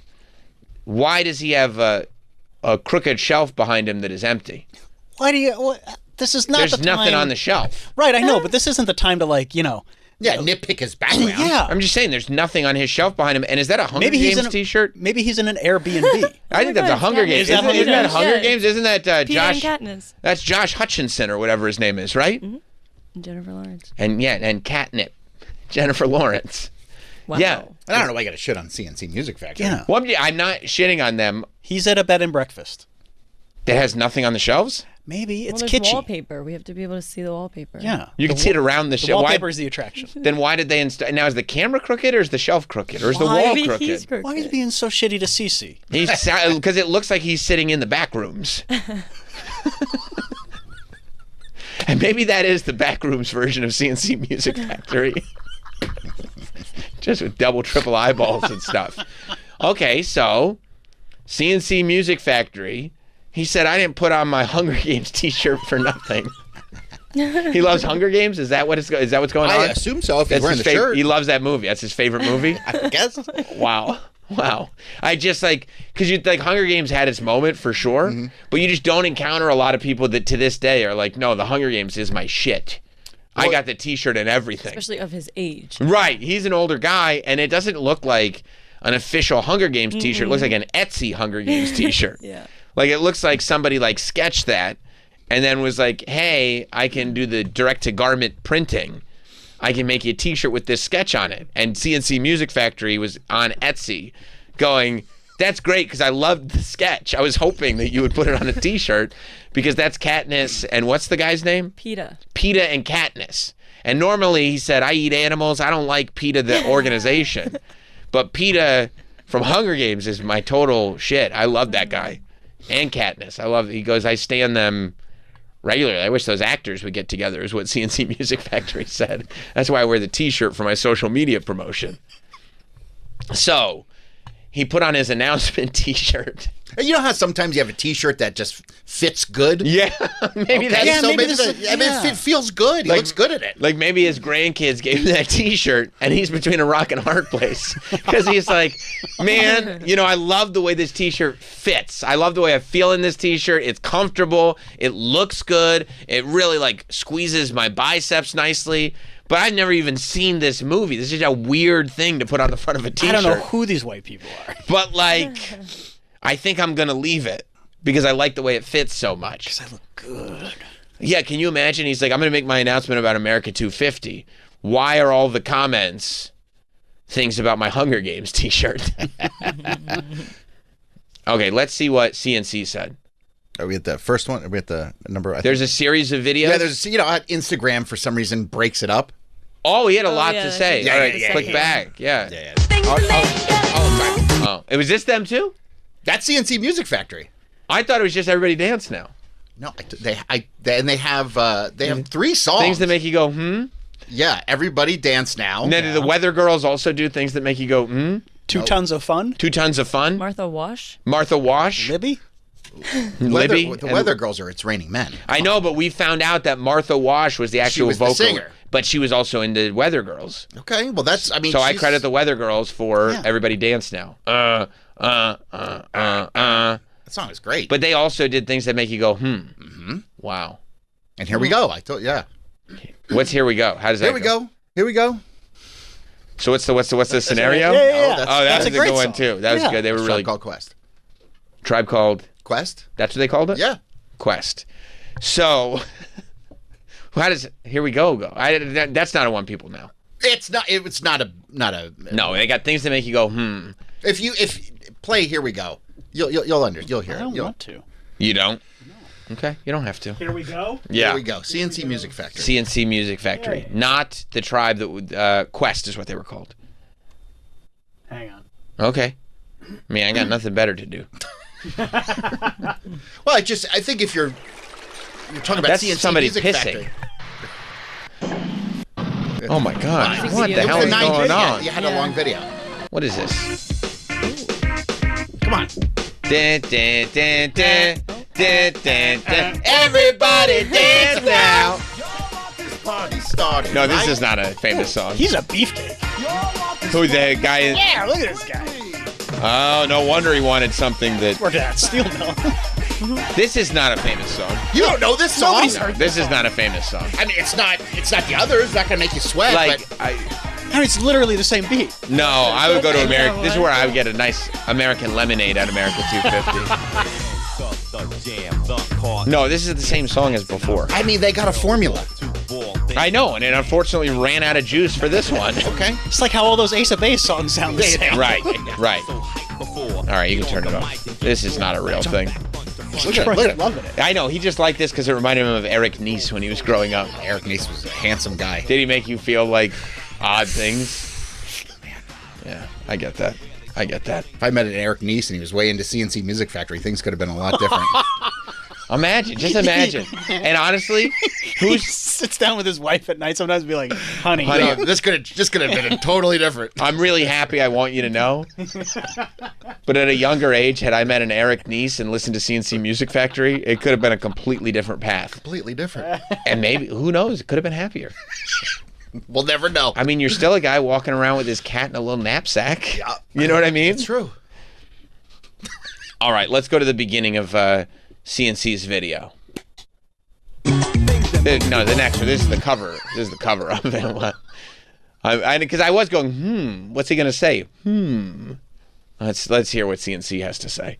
All these texts telling them, we're going to cancel CNC Music Factory, and we can't believe this is going to be a terrible show. Right. Vanilla Ice, Young MC, and fucking, Nice. Milli Vanilli and Brett Michaels, and it's a terrible show anyway. Let me tell y'all niggas something. Whoa. I don't fuck with Trump. Oh my God, I don't CC. fuck about Trump, family. I know the nigga. I'm from New York. I know the nigga. I know the type of fucking anarchy he creates. That's CNC? But the day I let you motherfuckers tell me what to do is the day I die. I want to make that shit motherfucking crystal clear. I'm sorry, he's wearing a Hunger Games t-shirt. I will vote, listen, I will vote for fucking... Oh my gosh. Oh my gosh. Genghis Khan, Hitler. What? And motherfucking Ivan the Terrible. Ivan that's not Ivan. You niggas tell me what to motherfucking do. Oh my You the goodness. same niggas that voted for Obama who never did shit for you. Oh, he's getting political. I'm getting all these texts to them. Okay, go to the next one. CNC has had enough. By the way, Genghis Khan, Ivan the Terrible, and Hitler not American-born citizens. So they wouldn't be eligible to begin with? with? Yeah, that's good to know. He wasted his breath on that. Yeah, that's good to know. Local officers. Like Arnold was governor of California. They could run for California. Yeah, but I think Genghis Khan also has a felony from when he fucked up that sporting goods store in San Dimas. Did he get ticketed for it? I believe. Well, he ended up in the police station. He got locked up. Oh, that's true. That's so true. you know, a local charge. Yeah, it could be local. That's I don't know. He could have pleaded down to a misdemeanor. Could have, but I think he went home right after that. Okay, is there a part two?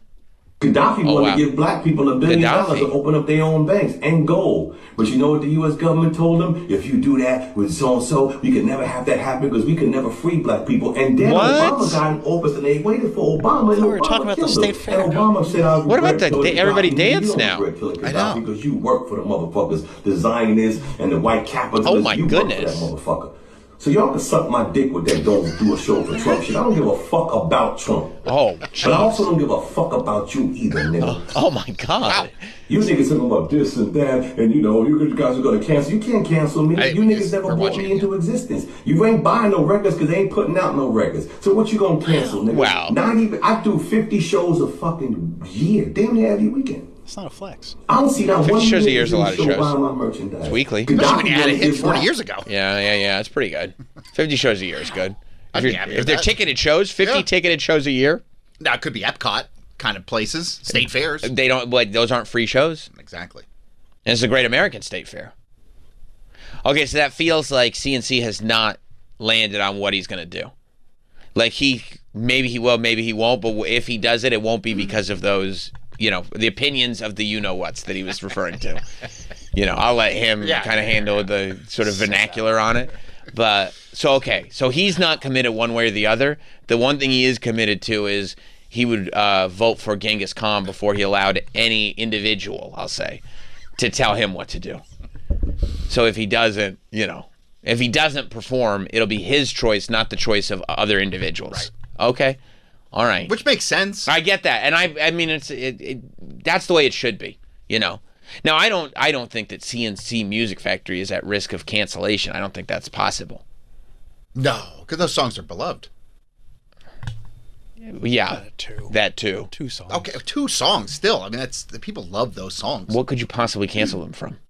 Yeah, I heard. I was paying attention. Yeah, they said that word a lot. There's no cancellation to be had. No, he's not worried about it. CNC Music Factory. Everybody dance now. Yeah. It's an entity. And things that make you go, Right. Like this video. That's right. Didn't they use that on like a cracker commercial or something like that? They use it on a lot of commercials. Right? I think it was like a very flavorful cracker or chip. My man's getting paid. And you go, that's right. Yes, he is. Yeah, listen. Or maybe like a margarine. Maybe it was a margarine. Things that make you go, this tastes just like real butter. Maybe when Fabio got hit with that goose, they started using that. I don't know for sure. But I'll tell you this. Hunger Games t-shirts are not free. Something's paying for those Hunger Games t-shirts. Okay, and I'm going to guess if you got the t-shirt, you got the DVDs too. You think he's like that? You think he's a physical media guy? Yeah, I mean, but not like as a throwback, I never got rid of him to begin with. But he's only got DVDs. Yeah. I said DVDs. Blu-rays or 4Ks. No. He hasn't made the upgrade. No, I think he's one of those like DVDs because he never stopped using the DVDs. Right. Yeah. You're talking about me? Yeah. No, I think he's got the nice Hunger Games box set of DVDs. So you're going with the theory that he is a Hunger Games fan. Massive Hunger Games fan. Okay. He loves the Hunger Games. All right. Can you imagine like putting out a video that was that sort of aggressive and being like, oh no, I'm putting my Hunger Games shit on for this? Yeah, honey, where's my good shirt? Well, you know what this shirt is. It's my good shirt. All right. Here. I gotta go address the people. It's in the wash. Shit. Oh, but I'm feeling it now. Just wait till it dries.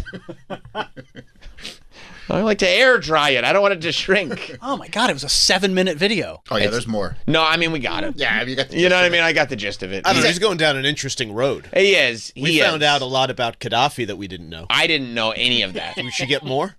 Mike's a man of history. Yeah, I want to subscribe to his newsletter. This is fascinating stuff. And it is good to know that he had a second life after music. That he's been very involved in geopolitics. No, he's an informed citizen. That's right. That's right. That's right. So, unfortunately, CNC might or might not be out. We don't know for sure. And then I believe the only 2 that remain officially on the docket, still confirmed and saying, well, I think Flo Rida won't make a comment on it. No. Which is great. He's posted some laughy emojis to people on Instagram. Good. Saying, like, I can't believe you're going to play for Trump. And just laughy emoji. But he has not made an official comment yet. I mean, let the music do the talking, because that's another one. Cancel Flo Rida. The minute it comes on, you know I know how. Da, da, da, da, da, da. Everybody's going to be like, oh, yeah, I like this song. Because you could say, I'm going to cancel, but there's too many Flo Rida hits. Yeah. There's too many. Yeah, I can't. His catalog is too varied. I can't. They call him uncancelable. He is uncancelable. How is he uncancelable? It's the same thing as Pitbull. Pitbull got crazy during the pandemic. They couldn't cancel him. You know why? Mr. 305, Mr. Worldwide is just hits. Yeah, they're just going to send him to Alaska. There's too many hits, and he'll go to Alaska and he'll rock the house. Okay? He will rock the house. So I feel like Flo Rida is in. He's in. He's in. I believe he's in as well. And the one person who has outwardly said, no, I'm in, is outwardly said. Yeah. There's 2? Yeah. Who's other? Fub. But he's X'd out on the graphic. That Milli Vanilli's not playing. Explain. Milli Vanilli, get this. Okay. I'm going to blow your mind. Okay. There's a touring group called Milli Vanilli. Oh, all right. It's the studio performers from their first album. It's like 2 sisters and like... But they were a little long in the tooth and unattractive in the beginning all those years ago. That's why they got Who are you talking about? The people behind Milli Vanilli. Yeah. And now they're active? Yeah.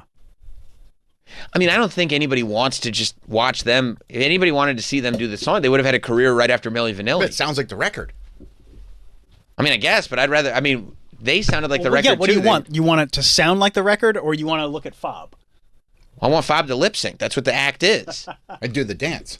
That's right. Yeah. Swishing his legs back and forth. Yeah, that was cool. The whole Milli Vanilli act is those guys, or rest in peace, that guy, the Vanilli, or whichever one. Yeah, is Rob left. can't do it anymore. Right. He's Travis. Well, that was just his saying unfortunately passed, is what Travis was saying, right? Yeah. Okay, I didn't mean to put words in your mouth. Yeah. He's unfortunately passed. But Fabulous. Is that Fab short for Fabolous? That's somebody completely different. Okay, good. I don't want to sound like an idiot. Okay, good to know. Yeah, Jody Rocco, Linda Rocco, Brad Howell. No, I John want to see. Davis, I want and to see Charles this guy. Shaw. Fab Moron says that he is what? Moran. Morvan. Morvan. Oh my God. That doesn't say. I got to get peepers. I gotta get. I thought that said Fab Moron. It's the glare. Oh, it's the glare. We're all twisted up over here. He's probably glaring at me for calling him a moron. Yeah. Fab Morvan says he's gonna do it. So yeah, I mean, to me, the Milli Vanilli act. I mean, we've gone. That's one of them. Who's the other? That's one of the ladies. No. Why don't they just combine forces? Don't combine forces because you have the tape. You don't need to combine forces. She's part of the real Milli Vanilli. Yeah. Nobody wants the real Milli Vanilli. I'm sorry. Everybody, like, they've put him, they raked him through the coals. Rob and Fob. We all know what we're getting. We want, whichever one is left, lip syncing the songs. No, he's going to sing. Nobody wants him to sing. No. That's the act. We don't want to see these people sing, and we don't want to listen to Fob sing. Like, we want to see Fob and hear them. That's Milli Vanilli. That's the formula that worked. Sorry. Like, we want those dudes, or that dude, unfortunately, lip syncing the songs.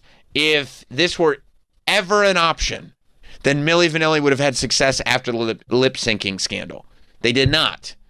They could have gone and said, oh, you love the songs, here's the real act. They said, okay, well, we really don't like the real act. We want to see those guys lip syncing the real act. That's what you wanted to see. And unfortunately, people can't,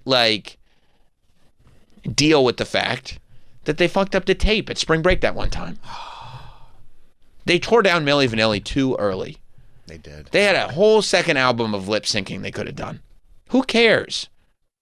Guess what?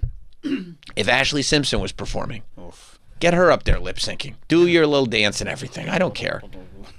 Lip sync up there. Do it. Bob sounds really excited to perform, though. Well, he should have a nice backing track and not a live microphone. Lip sync. He said, other music. I am here to entertain and unite people, not divide them. Okay. Let's celebrate life and music and take a trip down memory lane. Who's against that? I feel honored to be part of the Great American State Fair, right, as it will celebrate the 250-year anniversary of America with so many other accomplished artists. No, that's wrong. Yeah. Well, this was put out, Okay, very few artists are actually performing at this. Looking forward to reconnecting with you across the USA this summer. Nope. And to finally sing Milli Vanilli songs live in person. Not live. No. He's going to sing live. No. We don't want that. You saw it in the documentary. He was taking singing lessons. He was learning how to do it. Nobody wants that. Nobody wants that. On the red. Yeah. I mean, I might as well have Travis and Troy up there shimmy and shaking. You know what I mean? I'd do that. Yeah, I would too. There's no connection between. There's no reason for him to sing that song. He never did. He was in the video though. Yeah. So go be in like a real live music video then. It'd be like, if Jack Nicholson showed up and was like, oh, look at this next movie I'm directing. And it's like, nobody wants to see you direct a movie, Jack. And he's like, yeah, but what about The Shining? Yeah, you acted in that. You didn't direct it. You performed in it. You were brilliant as the performer. Vanilli or Milli or whichever one. He was a great performer. He looked like $1 million. He performed earlier this year at the I Love the 90s concert in California. But him singing wasn't part of the 90s. By the way, I do believe most of these artists that were booked share the same manager. Oh boy. He probably signed them all up. And Flo Rida's the one guy that's like, you're the best, dude. You're a great manager. How much does it pay? Yeah. It's one of those management companies that just hoard 90s artists and probably treat them very poorly. I would imagine so. Yeah. Well, it's either that or nothing. Right. And they probably remind them of that, which is really great. They probably remind their artists of that. Hey, it's either this or nothing. Take it or leave it, buddy. That's what Tony tells me all the time. It's the way, it's just the way the business works, you know? So, yeah, he's in. Okay, so Fob is in. Yeah. It just says Fob. Fob. So you got Fob and Flo Rida. Kind of. And Vanilla Ice. And Vanilla Ice is so in. Yeah, he went out there and said, no confusion, no nothing. You don't need to put this up. Like, yes, I'm in. I can't wait to perform. He'll play for anybody, he said. Trump turned around as all these artists were backing out one after the other after the other. Trump got perturbed by it, I think. Which justifiably, if I was throwing a Not Sam party and everybody was like, I didn't know what bullshit this was for, I'm not doing it, I'd be like, well, fuck you too, you know? I'd be pissed. So he's pissed. And he said, you know what? Maybe we'll cancel the whole thing. And I'll just throw a nice Trump rally. Like, because that's the thing to do, right? It's America 250. Let's have a politician throw a rally. This was supposed to be, like, about the country, though. It's what it's about. And here's the thing. A dictator would never do this. So Trump said, I understand artists are getting the yips, which feels like they are getting the yips. Yeah. I thought he was saying we're getting the yips for the show, America 250. I was like, I got to look up the yips. Oh, like the Yardbirds? Right. Or maybe like I missed the yips. Maybe it was part of the garage rock revolution. You know what I mean? The Strokes, the yips, the yeah-yeah-yeahs. Maybe they play it on Little Steven's channel. That's here. right. I was looking for it. I couldn't find the yips anywhere. The Oneaters. That's right. It was actually, and the reason I got it wrong, it was Onetters. Oh. Yeah. Getting the yips having to do with their performance on Wednesdays. It's coming up this Wednesday? Yeah, it's this Wednesday. Why is everything happening so far before July 4th? Well, because we're celebrating America 250. Birthday month. Which is somebody's birthday. Oh, I forgot. The president thinks that America 250 is based on his individual birthday. I don't want to say. Yeah. Is it his 250th birthday? No. Close. So, is Wednesday his birthday? No, I think. Well, I don't think it's this Wednesday. Oh, it says Wednesday. Oh. He said, so I'm thinking about bringing the #1 attraction anywhere in the world. The man who gets much larger audiences than Elvis in his prime. Troy, how did Elvis do in his prime? I mean, incredible. He did? Yeah. What was he, arenas? Selling out Vegas, Aloha from Hawaii. Why would he say? Baseball stadiums? Oh, yeah. Oh. Why would he say Wednesday? The Great American State Fair was scheduled for June 25th. When he said Wednesday. Yeah. Well, maybe they're doing another thing on Wednesday. So he, I love that that's the one thing. It's like, that's crazy that he said Wednesday. And his birthday is June 14th. Oh, that's right around the corner. I don't know. Yeah, get everything ready. Yeah, that part of the statement is weird. So I'm thinking about bringing the #1 attraction anywhere in the world, the man who gets much larger audiences than Elvis in his prime, and he does so without a guitar. The man who loves our country more than anyone else, and the man who some say is the greatest president in history, parentheses, the GOAT. Donald J. Trump. To take the place of these highly paid, third-rate, quote, artists. So you booked him. And give a major speech rallying the country forward like I have done ever since being president. 2 years ago, the United States was dead. Now we have the hottest country anywhere in the world. I do love that he ranks countries in terms of like hotness. America is so hot right now. It's a very Mugatu We're the move. Jackson Dart of countries. Yeah, we are. I don't want so-called, quote, artists that get paid far too much money who aren't happy. I only want to be surrounded by happy people, smart people, successful people, and people who know how to win. So, by copy of this truth, that's the platform that he posted this on. By copy of this? Well, it's an official document because it's on Truth. Oh. I am ordering my representatives to look at the feasibility of doing an America is Back rally on... Do we have the rest? Oh, sorry. That's what everybody... yeah. I forgot an America is Back rally. That's what we need. We need an America's Back rally. Yeah. How are we going to get there? Gas is super expensive. So expensive. It's very pricey. Just take public transportation. I don't know. Soccer's in town. It's also expensive. Oh, that's right. Yeah. So we're getting an America is Back rally because he's mad at that the artists keep canceling, which sucks because, like, Flo Rida might miss the gig now. You know what I mean? If he gets so mad that he cancels the whole thing. Or... he's not going to cancel. Or he's going to make Flo Rida open for him. And now instead of Flo Rida just doing an America 250 State Fair concert, now he's actually got to play a Trump rally. You know? Which then you're starting to get a little like, okay, that's like really on the nose. I think he's just hoping the check cashes. Flo Rida? Yeah. You don't think he's getting royalties and stuff? You know, who knows, man? I guess. You know, he's just got so many hits. He does, but who knows? If he wrote them. Oh, I get you. Yeah, and he might not own them. And there's a ton of samples in all of them. Yeah, of course. Vanilla Ice is probably down. Even if it's just a rallying speech. He's there whether there's music or not. With bells on. Yeah, oh yeah. Wow. So, you know, unfortunately, this is not the state fair that we thought it was. We should do on Wednesday. On Wednesday. Why does he keep saying Wednesday? Day after tomorrow. That's very exciting. It will be a wild and beautiful celebration. Oh, I like that. Where are they doing that? Only great patriots are invited. Oh, shit. Travis, you can't go. Nope. No, I can't. No. I'm a patriot. How good? I'm a pretty good patriot. Nope. Sorry. You're out. Only great patriots. Oh. Yeah, why does he keep saying Wednesday? That's weird. Wednesday? That seems like, Mr. President, the whole thing seems off. I think the date's wrong. Yeah, all right. So at least, listen, I'm glad to know that there's a plan B. You know, on the plus side, all these artists are available now during those dates. I think Apcot might be scooping a lot of them up. Yeah. Huh. Yeah, I don't know about this America 250 celebration.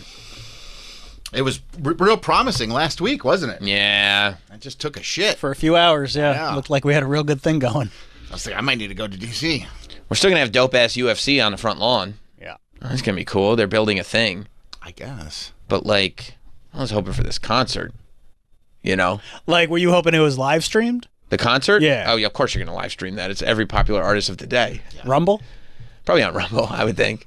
I would imagine so. Yeah. You know? That way people can just speak freely. Martina McBride can get up there and whatever's on her mind, you know? She doesn't need this. None of them need it, really. I mean, maybe Vanilla Ice. Maybe Fab a little bit. But, like, yeah, no. People are like, what? That poor Bret Michaels is now, you know, taking it from all over the place. He's just trying to be affable, trying to be a good guy. Yeah. Who wants to sing Every Rose Has Its Thorn? You know? Yeah, he's got hits. Yeah. Not like Flo Rida. If it's Bret Michaels sings Poison. Yeah. He doesn't. No, we did this. Poison doesn't have as many as Flo Rida. No. Yeah. I'm not arguing. But that. Bret Michaels sings Poison does well. Yeah. For sure. For sure. Yeah, play Talk Dirty to Me. Ooh, I love that one. Yeah. I mean, come on, guys. What? Poison has songs. Yeah, but not as many as Flo Rida. We already went over this. Yeah, Flo Rida has like 15. You're the one that tried to convince us CNC Music Factory had a third hit. Yeah, you'll like those two are colossal hits. For you, it's like if it's recorded, it's a hit.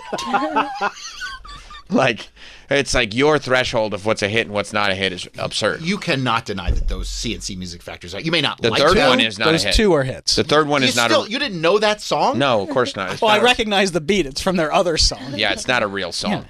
Sam's right. Just because you put it on wax doesn't mean it's a hit. Yeah, that's not a thing. The other two are things. That third one is not a thing. I disagree, but okay. You're the only one who knows it, dude. I don't. I like CNC Music Factory. You do?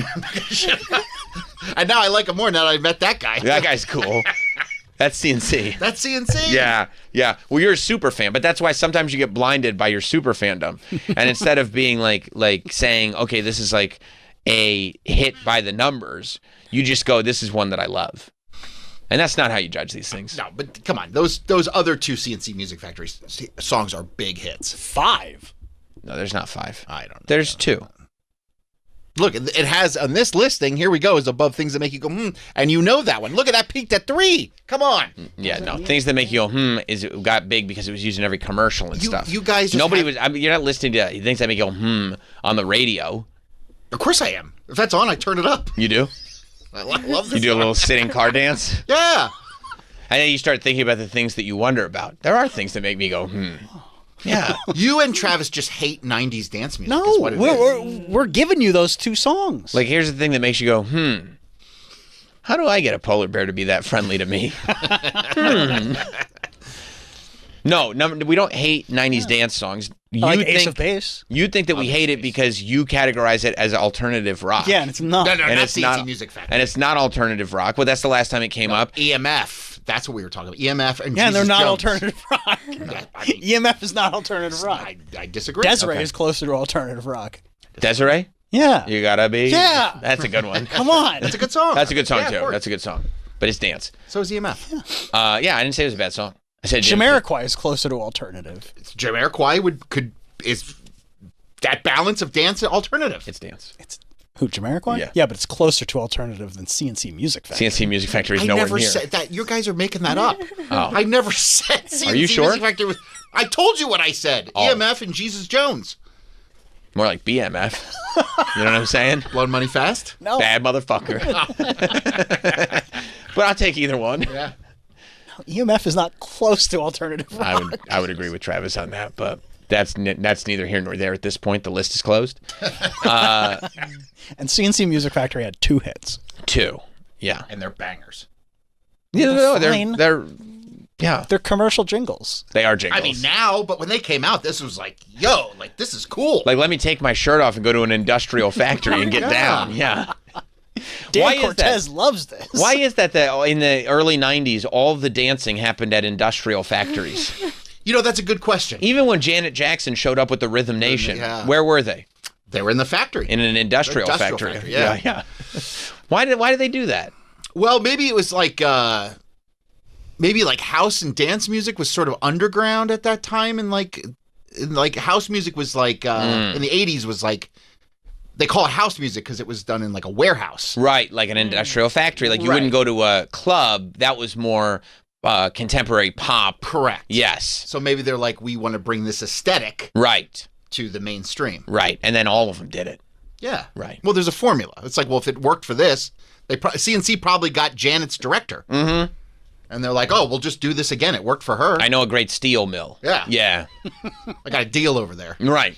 Right. No, that makes a lot of sense. Yeah. The guy knows me. Yeah. As long as we film it overnight, we'll be good. Yeah. As soon as they close, we'll jump in. Yeah. It's a functioning factory, but they don't work overnights. Right. You know, they don't need that much. They're not doing as well as they could be. I thought it was because the music, like industry, was a revolution. Mm-hmm. That theory is one, but I feel like we're all now dumber for listening to it. Yeah. They had okay. two. But they're big. No, they were big. They Massive. claimed. I know the guy we are on Timeless. Jock Jams, Yankees. Timeless. Well, time, of the time, not timeless. But will live forever. But you listen to "It's Raining Men." That sounds like the '70s, but it's still a great song. But it doesn't make it timeless. It makes it of the time. It is timeless because you can still listen to it and enjoy it. It's not. These are not timeless songs. Timeless is I don't like. know if I enjoy it. You don't enjoy "It's Raining Men"? For me. You don't think that's a good song? Yeah, it's fine, but I'm not. I understand. I appreciate it, but no, I don't. I'm not sitting there enjoying it. Oh. You know, shouting at the top of my lungs, "Hallelujah! It's raining men." I mean, it's a good song. Amen. No, it's I. Dark brown. Come on. No, it's fun. You know, I get the fun of it. You know, but no, I don't. Okay. I don't seek it out. Well, we have different taste in music. And that's fine, isn't it? You like to listen to It's Raining Men? I went through it when I went through my disco phase. I was way into What was the disco phase? Oh, that was like in the 90s. Oh, wow. Wow, you love disco then. I still love disco. Disco's good. I love it. Bee Gees. Of course. Right. How Deep Is Your Love? You like that one? Oh, God. It's so good, isn't it? The Brothers Give. Even the early Bee Gees is great. Yeah, it is. But they really put something together with Saturday Night Fever. Well, yeah, they started all singing falsetto and started like... And their falsettos are still unmatched. Untouchable. And then you hear them talk and they're Aussies. Yeah. You're like, what the fuck? What's happening? Yeah, exactly right. Exactly. You're sitting there. They really threw you for a loop, didn't they? Yeah. Yeah, no, I get it. Absolutely. Yeah. No, I mean, listen. This is AI's interpretation, I guess. That's why the AI listed Here We Go first. Well, because it peaked at 3. I think it's because AI is classically wrong.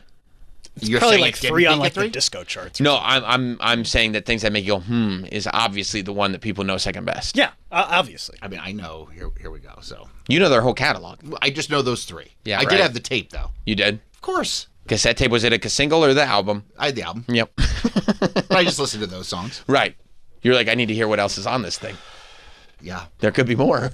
Yeah, it was all the same song. It was. I was like, I'll just listen to these. I gotcha. At least I know the words to these ones. I mean, they just changed up the lyrics for some of these other ones. Yeah, no, I get it. Yeah, they were on Jock Jams Volume 1. Of course they were. Yeah.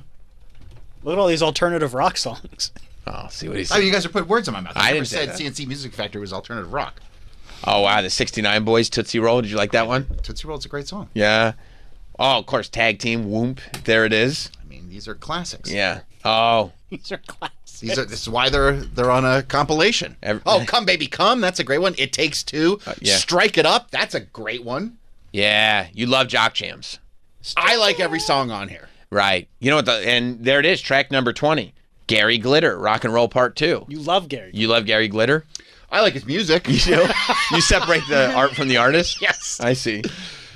Snap the Power, that's a great song. What about Technotronics' Pump Up the Jam? Oh, come on. You love that one? Yeah. These are all great songs. These are all great songs. That's weird. You know what's on this clearly dance album compilation? What? EMF, Unbelievable. Weird. That's weird that they would have one alternative rock song on this entire album. That's so strange. Okay. I mean, it has hip hop songs on here. Hip Hop Hooray, It Takes Two. I mean, these are all great songs. You would categorize It Takes Two as a hip hop song? I think that's a dance song. Rob Bass and DJ Easy Rock, It Takes Two to Make a Thing Go Right. You would categorize that as a hip hop song? At that time, yeah, that was. I mean, it was. I would say Hip Hop Hooray. That's a hip hop song. Obviously. I would root it in dance. Yeah. Well, there was that late '80s, early '90s that blurred the line of like hip hop and dance, but I would assume that they probably considered it hip hop. I'll tell you what they didn't. Consider it alternative rock. Let me see. I'm curious. EMF, Unbelievable. It's a great song. It's a jock jam. Oh, that I don't care what they call it. You don't? That it's a jock jam. I mean, it has like everybody thinks it's like cheese, but it's still good songs. Yeah, but it takes it. I feel like if it's a jock jam, it's probably not alternative rock. I didn't see Collective Soul on jock jams. You know what I'm saying? Can you imagine that? If you're just sitting there listening to It Takes Two and Pump Up the Volume and Pump Up the Jam and Tootsie Roll, and then The World That I Know comes on, you're like, what the fuck is this? I'm bumming, dude. But in the 90s, they were blurring the lines. Like, they would play Fatboy Slim on K-Rock. Imagine the 90s were the best. By the way, It Takes Two is categorized as hip-hop. I see. Imagine that. Michael Buffer shouts, "Let's get ready to rumble!" And then REM is just going, "That's me in the corner." And you're like, what? Everybody hurts. Yeah, that's not what this is. And by the way, rest in peace, Rob Bass. We just lost him. I know, we did just lose him. Rest in peace.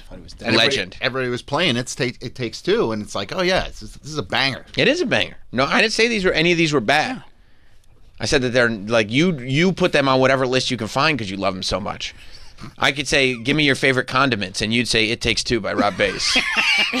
I go, I'm talking about ketchup, mustard, things like that. What do you mean It Takes Two by Rob Bass? How do you put that on a sandwich?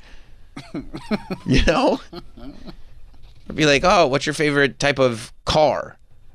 You go, EMF, Unbelievable. I'm like, what are you talking about, dude? We're not talking about that. We're not doing that right now. It's just a dance song from the 90s. Yeah. No, I might have to listen to Jock Jams today. Jock Jams are great. I mean, every one of those songs is a banger. I mean, you're a sports guy after all. I am. Yeah. How are your Phillies doing? They're doing pretty good. Yeah? Yeah. Feeling good about your bat? Yeah. That's great. That's great. Do you know what because they were really pumping out the jams for a while. You know, Donnie Baseball had them on the right track. Do you feel like that's still? Were you able to continue watching your Phillies from Orlando? Yeah, I did. They lost last night. But, who'd they lose to? Dodgers. Oh, that's tough. Yeah, that's a tough team. They beat them the day before, though. Really? I think so. Wow. It's got to be frustrating that they play. It would be nice if they just were one and done, right? You could just take the dub and move on. Let's go. Yeah. Yeah. Did you see? You like Bryce Harper, right? Yeah. What do you know him from? Can you stop? Can you put your hands up? This is like a. Put your hands up. This is like a Gen Z in a job interview. Yeah. Put your hands up. What do you know about Bryce Harper? He's a baseball player. Google For what? Phillies. Oh, really? Yeah. Still? Oh my god. Still. Active? He's an active player for the Phillies. I just laughed and farted at that. We got him to flatulate. He is? What? Is he an active player for the Phillies? That's all I'm asking. Get your hands up, hands up. Hands up. Hands up. Hands up. What? Bryce Harper. Is he an hands up? Hands up. They're playing my song. Of course. He is? Yes. What position does he play? Hands up. Get your eyes up. First base. Oh, you got to get that computer away from him.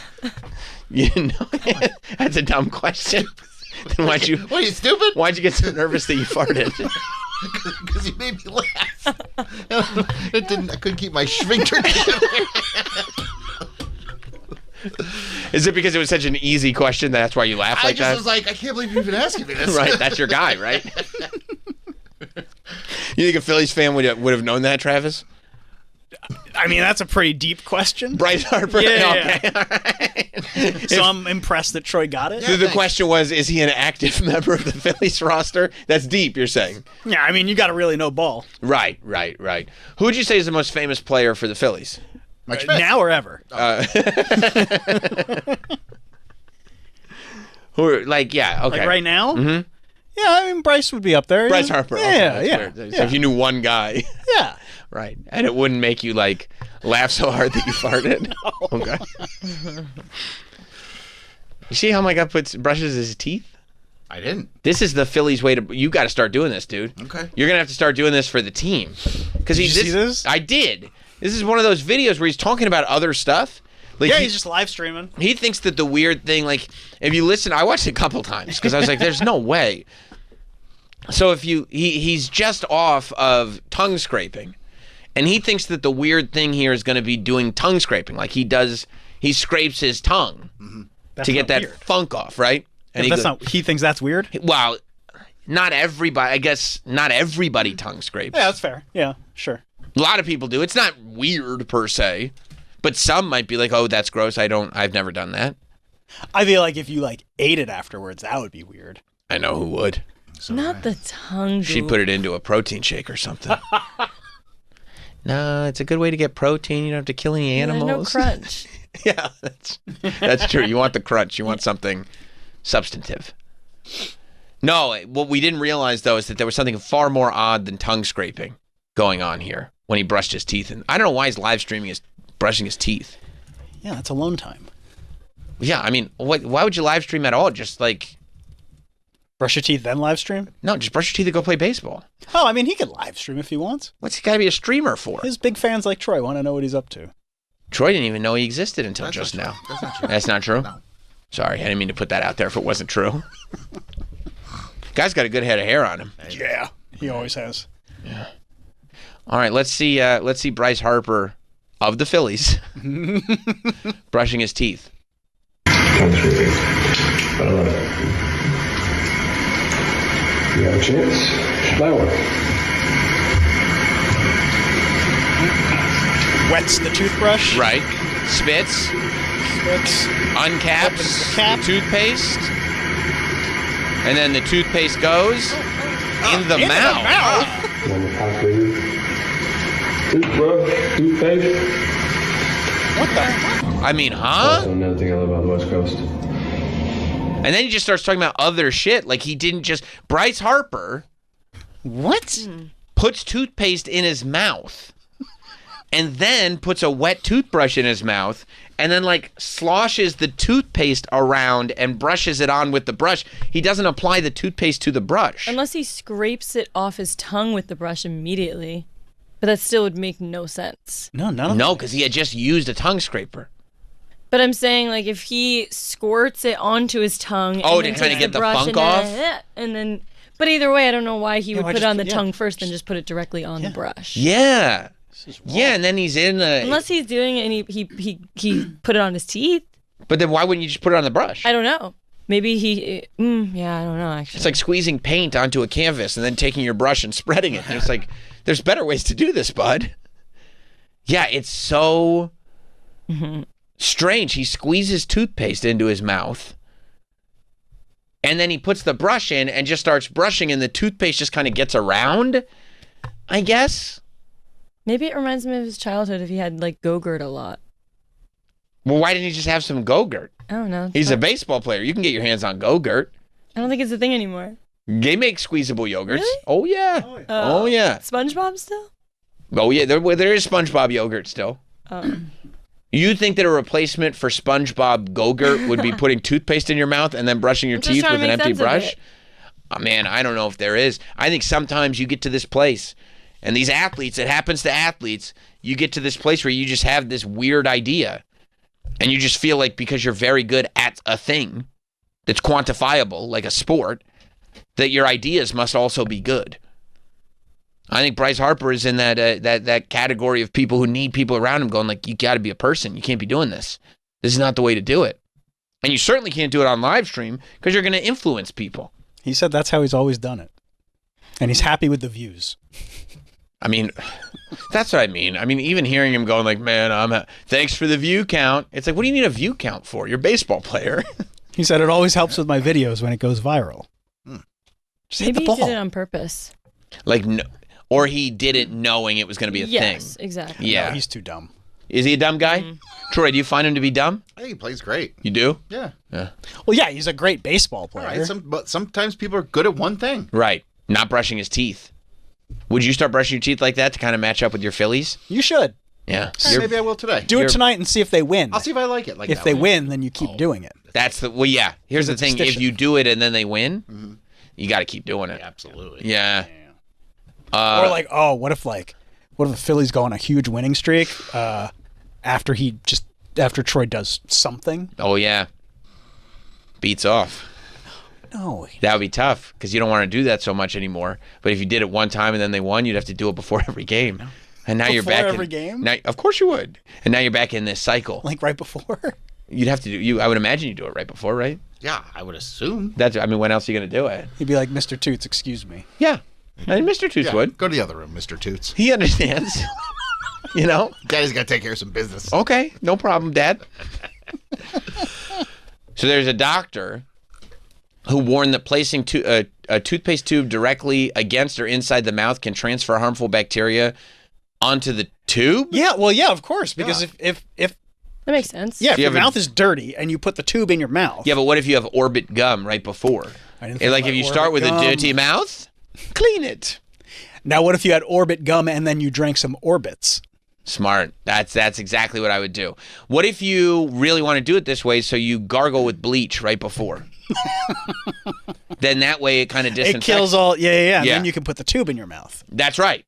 Now I will say, trick of the trade: don't swallow too much of the bleach. Right. You learned that from Huck in I did. A friend of mine had brain damage because he swallowed bleach in jail. Yeah, I mean, okay, so they're saying because the mouth is dirty, so the dirt from the mouth will get on the toothpaste that makes sense. tube. Yeah, of course. Okay. And then the germ transfer. Oh, and then especially if you're sharing the toothpaste tube with other people in the household. Yeah, but he's not. That's his travel toothpaste. Oh. And he's not bringing these hoes back to his room? I don't know if he's married or not. Troy, is he married? I don't know. Let me check. You're more of a baseball guy. You don't you dip into their personal lives? Oh, I wouldn't have asked you to check. I figured you knew. He didn't. He's married. Oh, really? No. Taylor Swift? Kayla Harper. Kayla Harper. What's your first guess for everyone? Just because an athlete, I don't know for sure. Who knows if he's being faithful on the road? I hope he is. You do? Yeah, because you like them to have marriage vows. You like him to have. Yeah, you like to follow those vows. Yeah. But you hear about this Boston coach. You're like, well, who's next? Exactly. This Mike Vrabel. Who's next? The silver lining: experts from the American Dental Association and major brands admitted that while they do not recommend the method, they are glad a major sports icon is at least publicly promoting brushing his teeth. Were we in that kind of trouble? Wow. Wait, is teeth brushing at risk? Like, are people not brushing their teeth? I thought, yeah, you shouldn't be. No, the minute you want, like girls to like you, you make sure you brush your teeth. Or the minute you don't want to get made fun of for having bad breath, you start brushing your teeth, right? I mean, I didn't know. Click on the thing, see what they said. I didn't know that we needed right there. Bryce Harper bristles at blowback. Oh, you get it? Bristle? Oh, bristles like a toothbrush. Just a sneeze. Squeeze. A squeeze from tube to tongue. I don't know. I thought it went up his nose. You're like Millhouse trying to read. He bristled at the blowback from.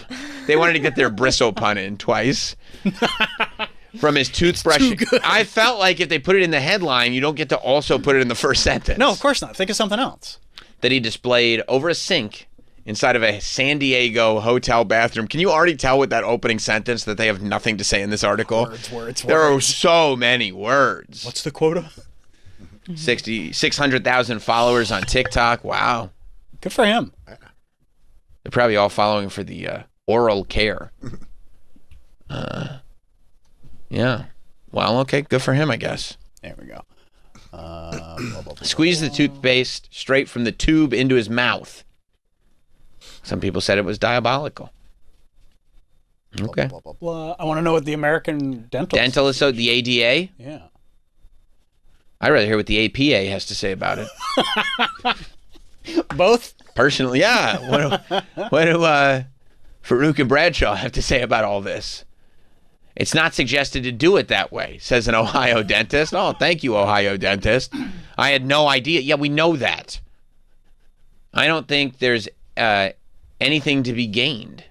The only thing to be lost is just wasting a whole bunch of toothpaste. Yeah, you're wasting toothpaste. I mean, I guess, but when you're a professional athlete, you could just swing that. That's nothing to you. You could just buy tubes of toothpaste like they're going out of style. Scroll down more, Mike, please. Remember that toothpaste from when we were growing up that you would push down and it had blue on one side and white on the other? Oh, that was dope. Yeah, that was cool. That was when you were balling hard. Just put a little pea-sized bit of it on No. It depends on how... Not... Piss. Just put like a piss amount of toothpaste on your Just put a piss-sized bit on your toothbrush, and that's all you need. I mean, it's gone viral, so I'm happy about that. It always helps my videos when it goes viral. So if that's what makes it go viral, then I'll take it. I just wish you would say viral once more. Who says viral anymore? It's not a thing anymore. No. Viral. It used to be like, if you went viral, that meant everybody saw it. No. Now you can have things with like tens of millions of views and nobody's ever heard of it before. We've gotten many videos that have gotten millions of views. Many. I wouldn't be caught dead saying that they were viral. No. What am I, a boomer? That's what boomers say. Can't do that. Troy probably is like, oh man, we went viral over the weekend. Because I think it goes hand in hand. Like I think people who still say they went viral are also like, it's amazing what you can do with AI. It's unbelievable. Look at this. They weren't there. Well, look, congratulations. And congratulations to the advocates for teeth brushing who feel like this is a huge step forward for everybody that wasn't brushing their teeth before. You know, hopefully all the baseball fans growing up, going to school, will see this and they'll all go, hey, Mom, it's cool to brush your teeth. I want to brush my teeth now. Right. I'm going to start brushing my teeth in front of my kids. They'll go like, oh, you do it too? Baseball players brush their teeth. And I say, if brushing your teeth is cool, consider me Miles Davis. We're going to take a break. Rosebud Baker going to be in after this. Stay right there. We'll be back. Don't go anywhere. Sam Roberts Show will be back in 2 shakes of a lamb's tail. Category. You have a book coming out, huh? Yeah. Yeah, I do. It's a memoir, a messy memoir. Fully Baked, a messy memoir is available next Tuesday, which is June 9th. Mm-hmm. You're doing a book launch event on Wednesday, June 10th at the Strand with Roy Wood Jr. Mm-hmm. Tickets are available at rosebudbaker.com.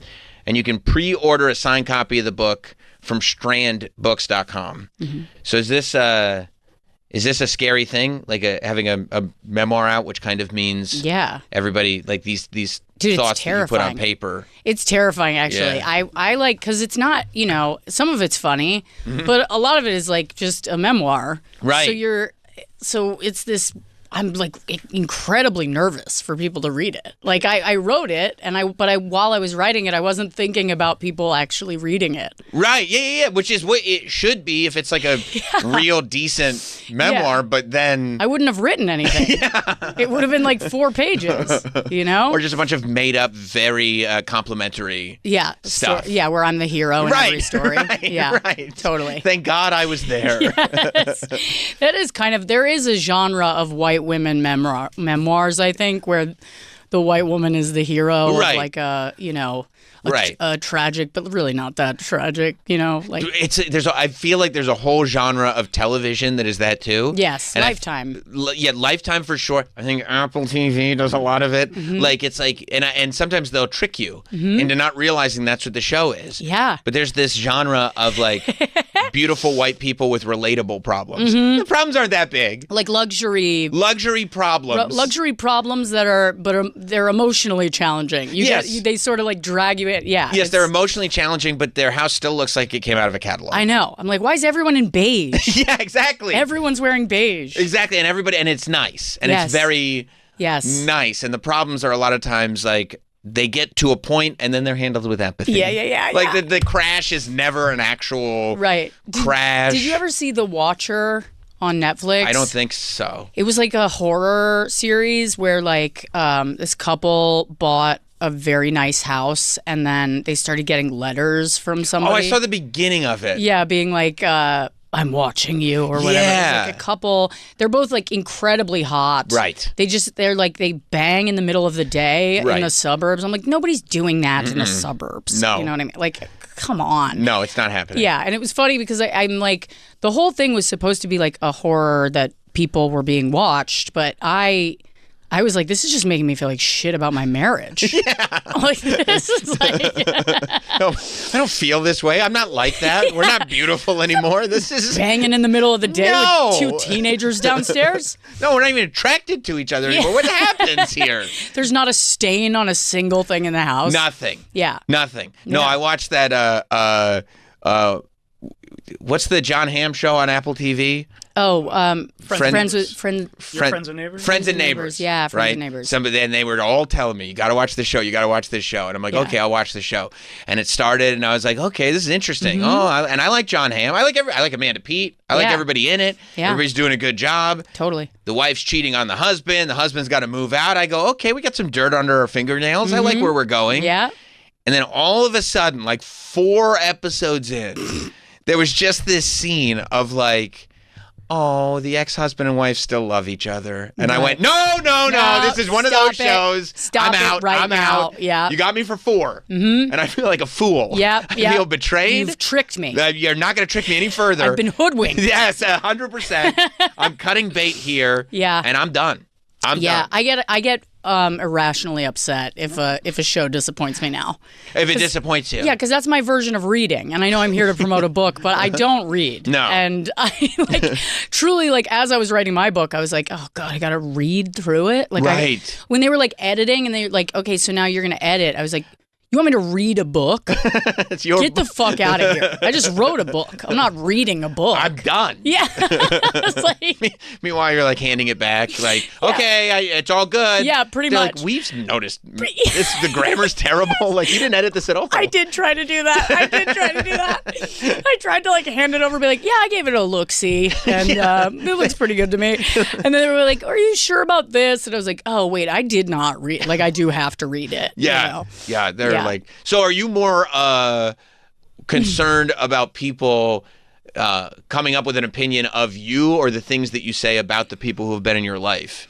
I'm more concerned about, this actually says more about the people that I was raised by than anything else, but I was really nervous that people are going to know that I'm sensitive. After they read this. Things hurt my feelings. Yes. I was like, oh, fuck. I'm reading through chapters in the audiobook and I'm going I gotta take a lot of this out. People are going to know that I cry. You know what I mean? Yeah. And it's that I'm a human being. Right. And And that was like really nerve-wracking for me. That there will be weaknesses. Yes. Right. I have humanity. If people know me, they can exploit that. Right. You and know? they will. But that's also because And they will. Yeah. Because now, comments, we were talking about this with like the Kevin Hart roast. Like my takeaway from it was just like these, like all roasts. It's the same as the Tom Brady roast. Yeah. Same as all of them. They're all just like, I don't know you. Right. But I found the meanest things. The meanest thing I can say. Yeah. I'd like to hurt your feelings. If you played just the premise of every roast joke, like in a row, you'd be like depressed for a month. Yeah, like what is it? Just the premise. It'd be like, yeah, like Kevin's mom was killed by a train crash. Or, Right. you know, it's like that's like the beginning of the joke. You've just kind of gotten past that. It's like, this is not great. Right. Yeah. It's really depressing. Right, but then I feel like that then goes to you going like, well, I want to be vulnerable. Yeah. And actually tell people who I am, but you've been conditioned Not by to. I guess by your family and by your profession. And by my profession. To not ever do that. Yes. Right. Yeah. Like, and I tell jokes about like dark shit. Yeah. So there's this, you know, and it's all like personal stuff that's happened to me. And I feel like it's pretty fair game. But, you know, when you get into the actual like stories behind it, I'm like, wait, now am I still going to be able to like tell jokes about this stuff if people know that there's like real shit behind it? You know? Oh, yeah. Like all of a sudden they feel, instead of just like laughing, Yeah. they feel some form of empathy or sympathy. Yes. And now you're trying to tell a joke about it. Yeah. But they're like, well, I read your book and I went through that with you. I know. I'm like, oh, fuck. Yeah. Right? Yeah. That is tough. Yeah. I mean, when Yeah. stuff happens to you, like, and you do like, well, this is my life, so I have to turn it. I'm Into turning it into something. comedy, right? This is kind of how you're conditioned. Yeah. But then to your point, it does kind of then become the world's Right. fodder. Yeah. Are there ever things that you go like, Totally. Like I'm going through, so Andy and I are getting divorced right now, right? And so like we're both writing jokes about it. And then people will go in the comments and they say shit about Andy in the comments. And I'm like, I get so upset. Like I've like DM'd people like individually to be like, hey, lay the fuck off. You know what I mean? I'm like, that's the father of my fucking kid, you know? But Yeah. meanwhile, I'm on stage like doing all these jokes about him. But I'm like, You're that's allowed my to. shit. You know what Yeah. I mean? That's like what and everything that I've written has like gone through him. Like I'm like, what do you think of this? Can I post this? that's you know what I such mean? a crazy It is so dynamic. weird. It is so weird. Because he then has to be like, oh, that's true that I do that. That's horrible. I wish people didn't know. But as far as a joke being crafted, it's perfect. Yeah. So do it. But I'm always like, if there's something about it that you're like, you know, even if it is, obviously the joke works if I'm sending it to him. You Yeah. know, I'm not going to post a joke that's like shitty. Uh-huh. But I'm like, if you don't like it or if you don't want it out there, I'm not going to put it out there, you know? Yes. That's basically what I'm doing. It's Right. just going like, I don't want to post anything. It's not worth it, you know? If Yeah. it's, You're not trying to ruin lives for a right. clip. Exactly. I Yeah. don't- Maybe for a special. For a special, maybe. Yeah. Yeah, I'll hang on to it. You know, let's let some time go by. That's what it is. That's probably We'll what he knows. revisit. Yeah. That's what he's like, well, if I say no, don't post this as a clip, she'll save She'll it. put it in the special. Yeah. No, I really think that so it's this weird thing where like, yeah, people feel like it's fair game to kind of go after shit that Yeah. like, and I'm like, and it's I get it. I get that they want to play. Like they're trying to play along, you Right. know? They're trying to have fun. They just don't have like the skills to do it. Well, also, like, So they're- you will go, okay, I know where my line is, so I'll go up to where my line is. Yeah. And then they'll go, well, if she's just open, like, Yeah. I have no line because I'm not Right. part of this. Yeah. So I just go as far as I want. Exactly. Because you open the door. And to be fair, it's the internet, so they can. Like, there's Right. no way.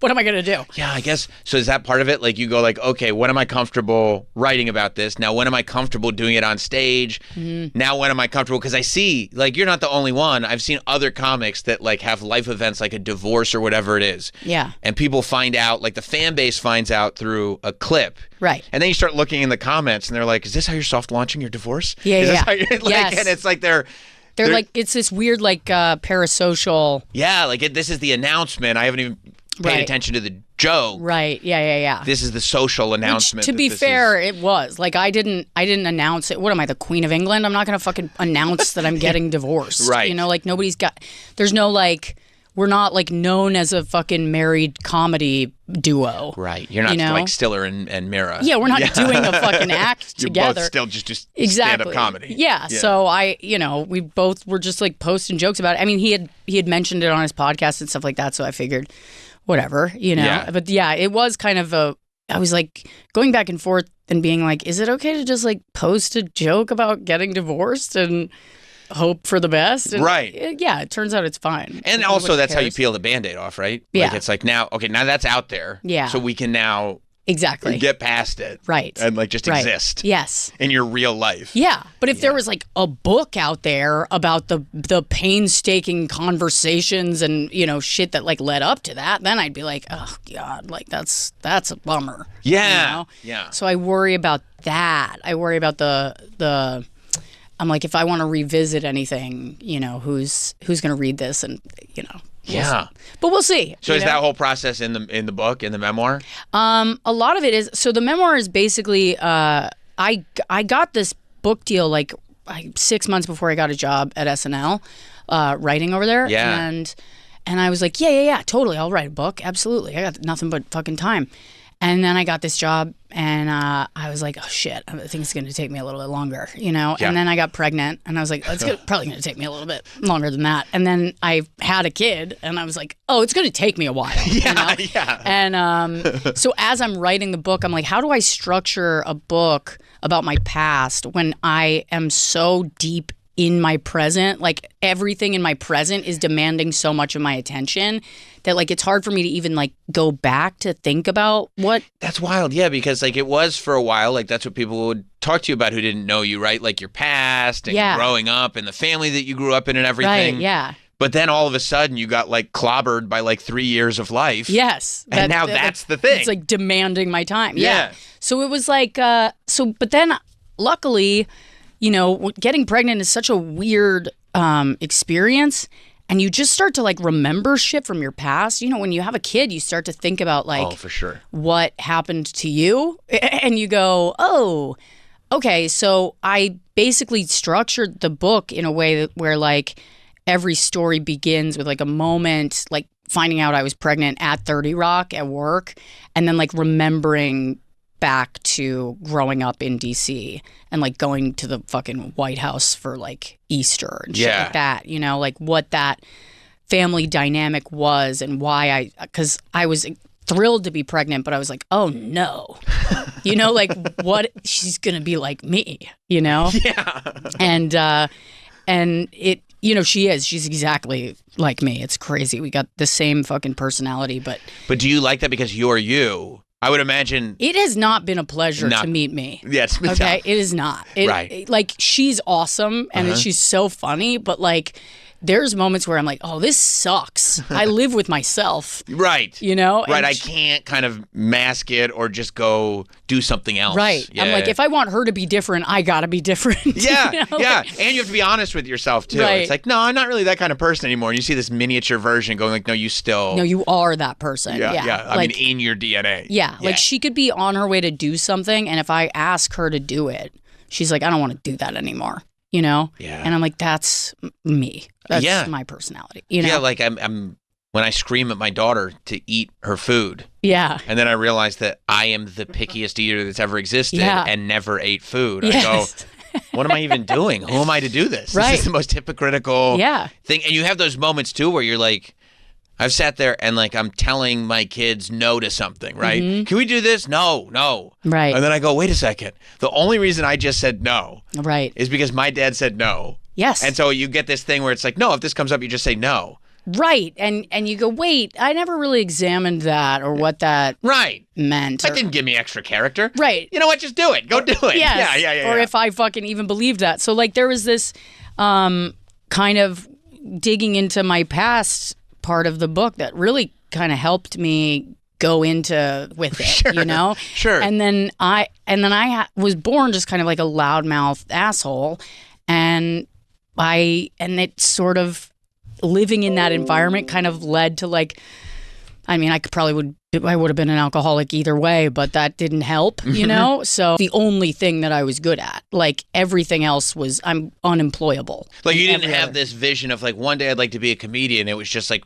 No, I hate be like, or like something that people respected. Yeah, sure. You know, like something that was respectable. Right. You didn't want to go to Ian Fidance's basement. Yeah. To be like, I'd like to... To like sit in cat hair.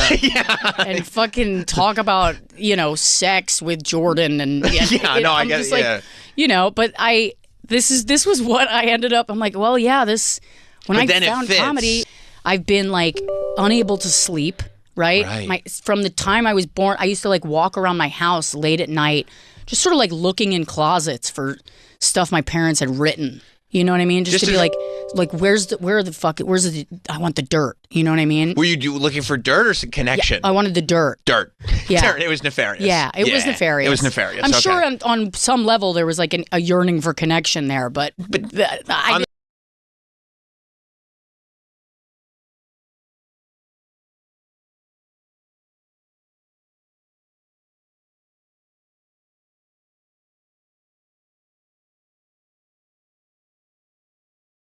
Greetings and citations, fine shits. Writing a show that isn't yours. But I never focused on like the parts of my childhood that I might actually want to give to her. Oh, you were so focused on what not to do. Yes. Wow. And now I'm like, I don't know what this is going to do to her. Like, this is so different from anything that I was brought up in. That I'm like, I don't know what's going to happen. I mean, is she having a good time? She seems to be having a great time. So then, okay. Yeah. She seems to be having a fucking great time.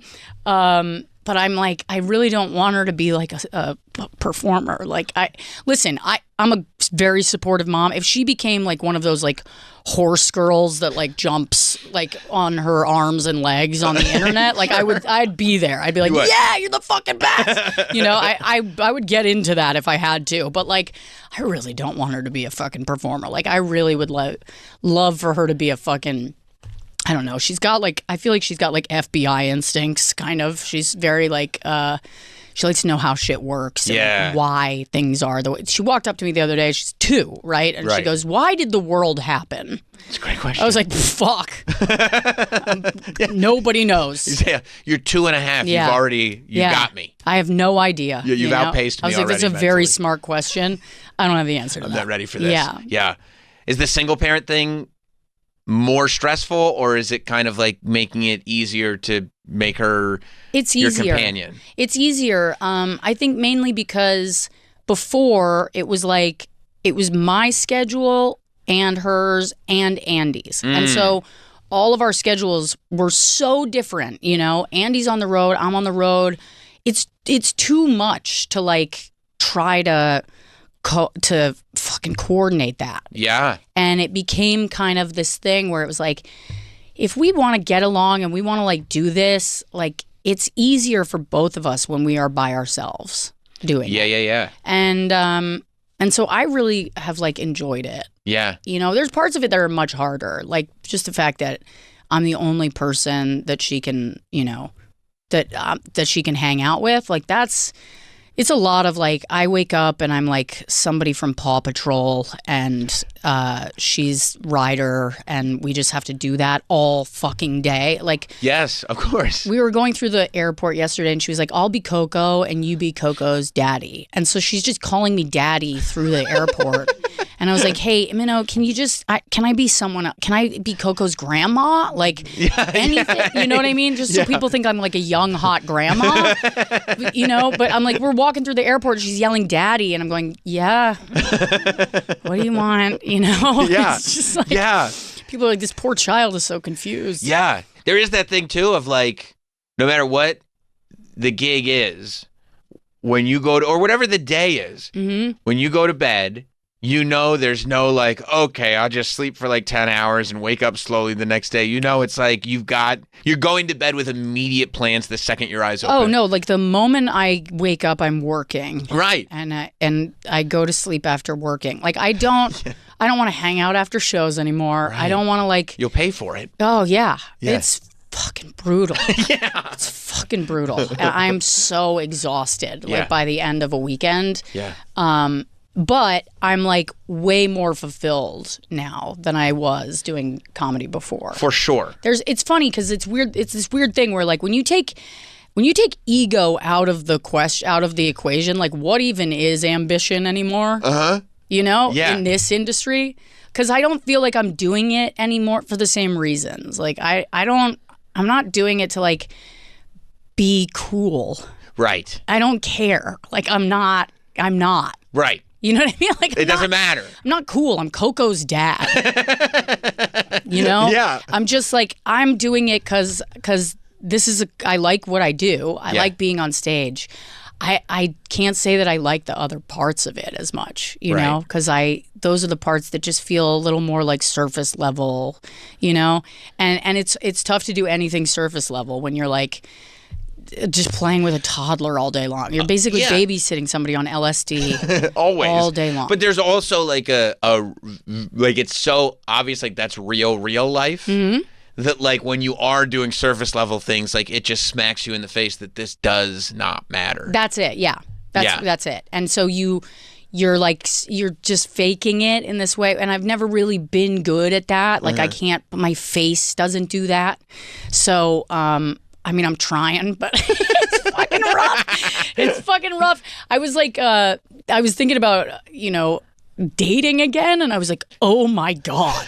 Like I can't imagine, because Minnow is very demanding in terms of her, and like you can't deny anything that she's seeing, right? Like she woke up in the middle of the night the other night, and she's like, there's carrots coming out of the walls.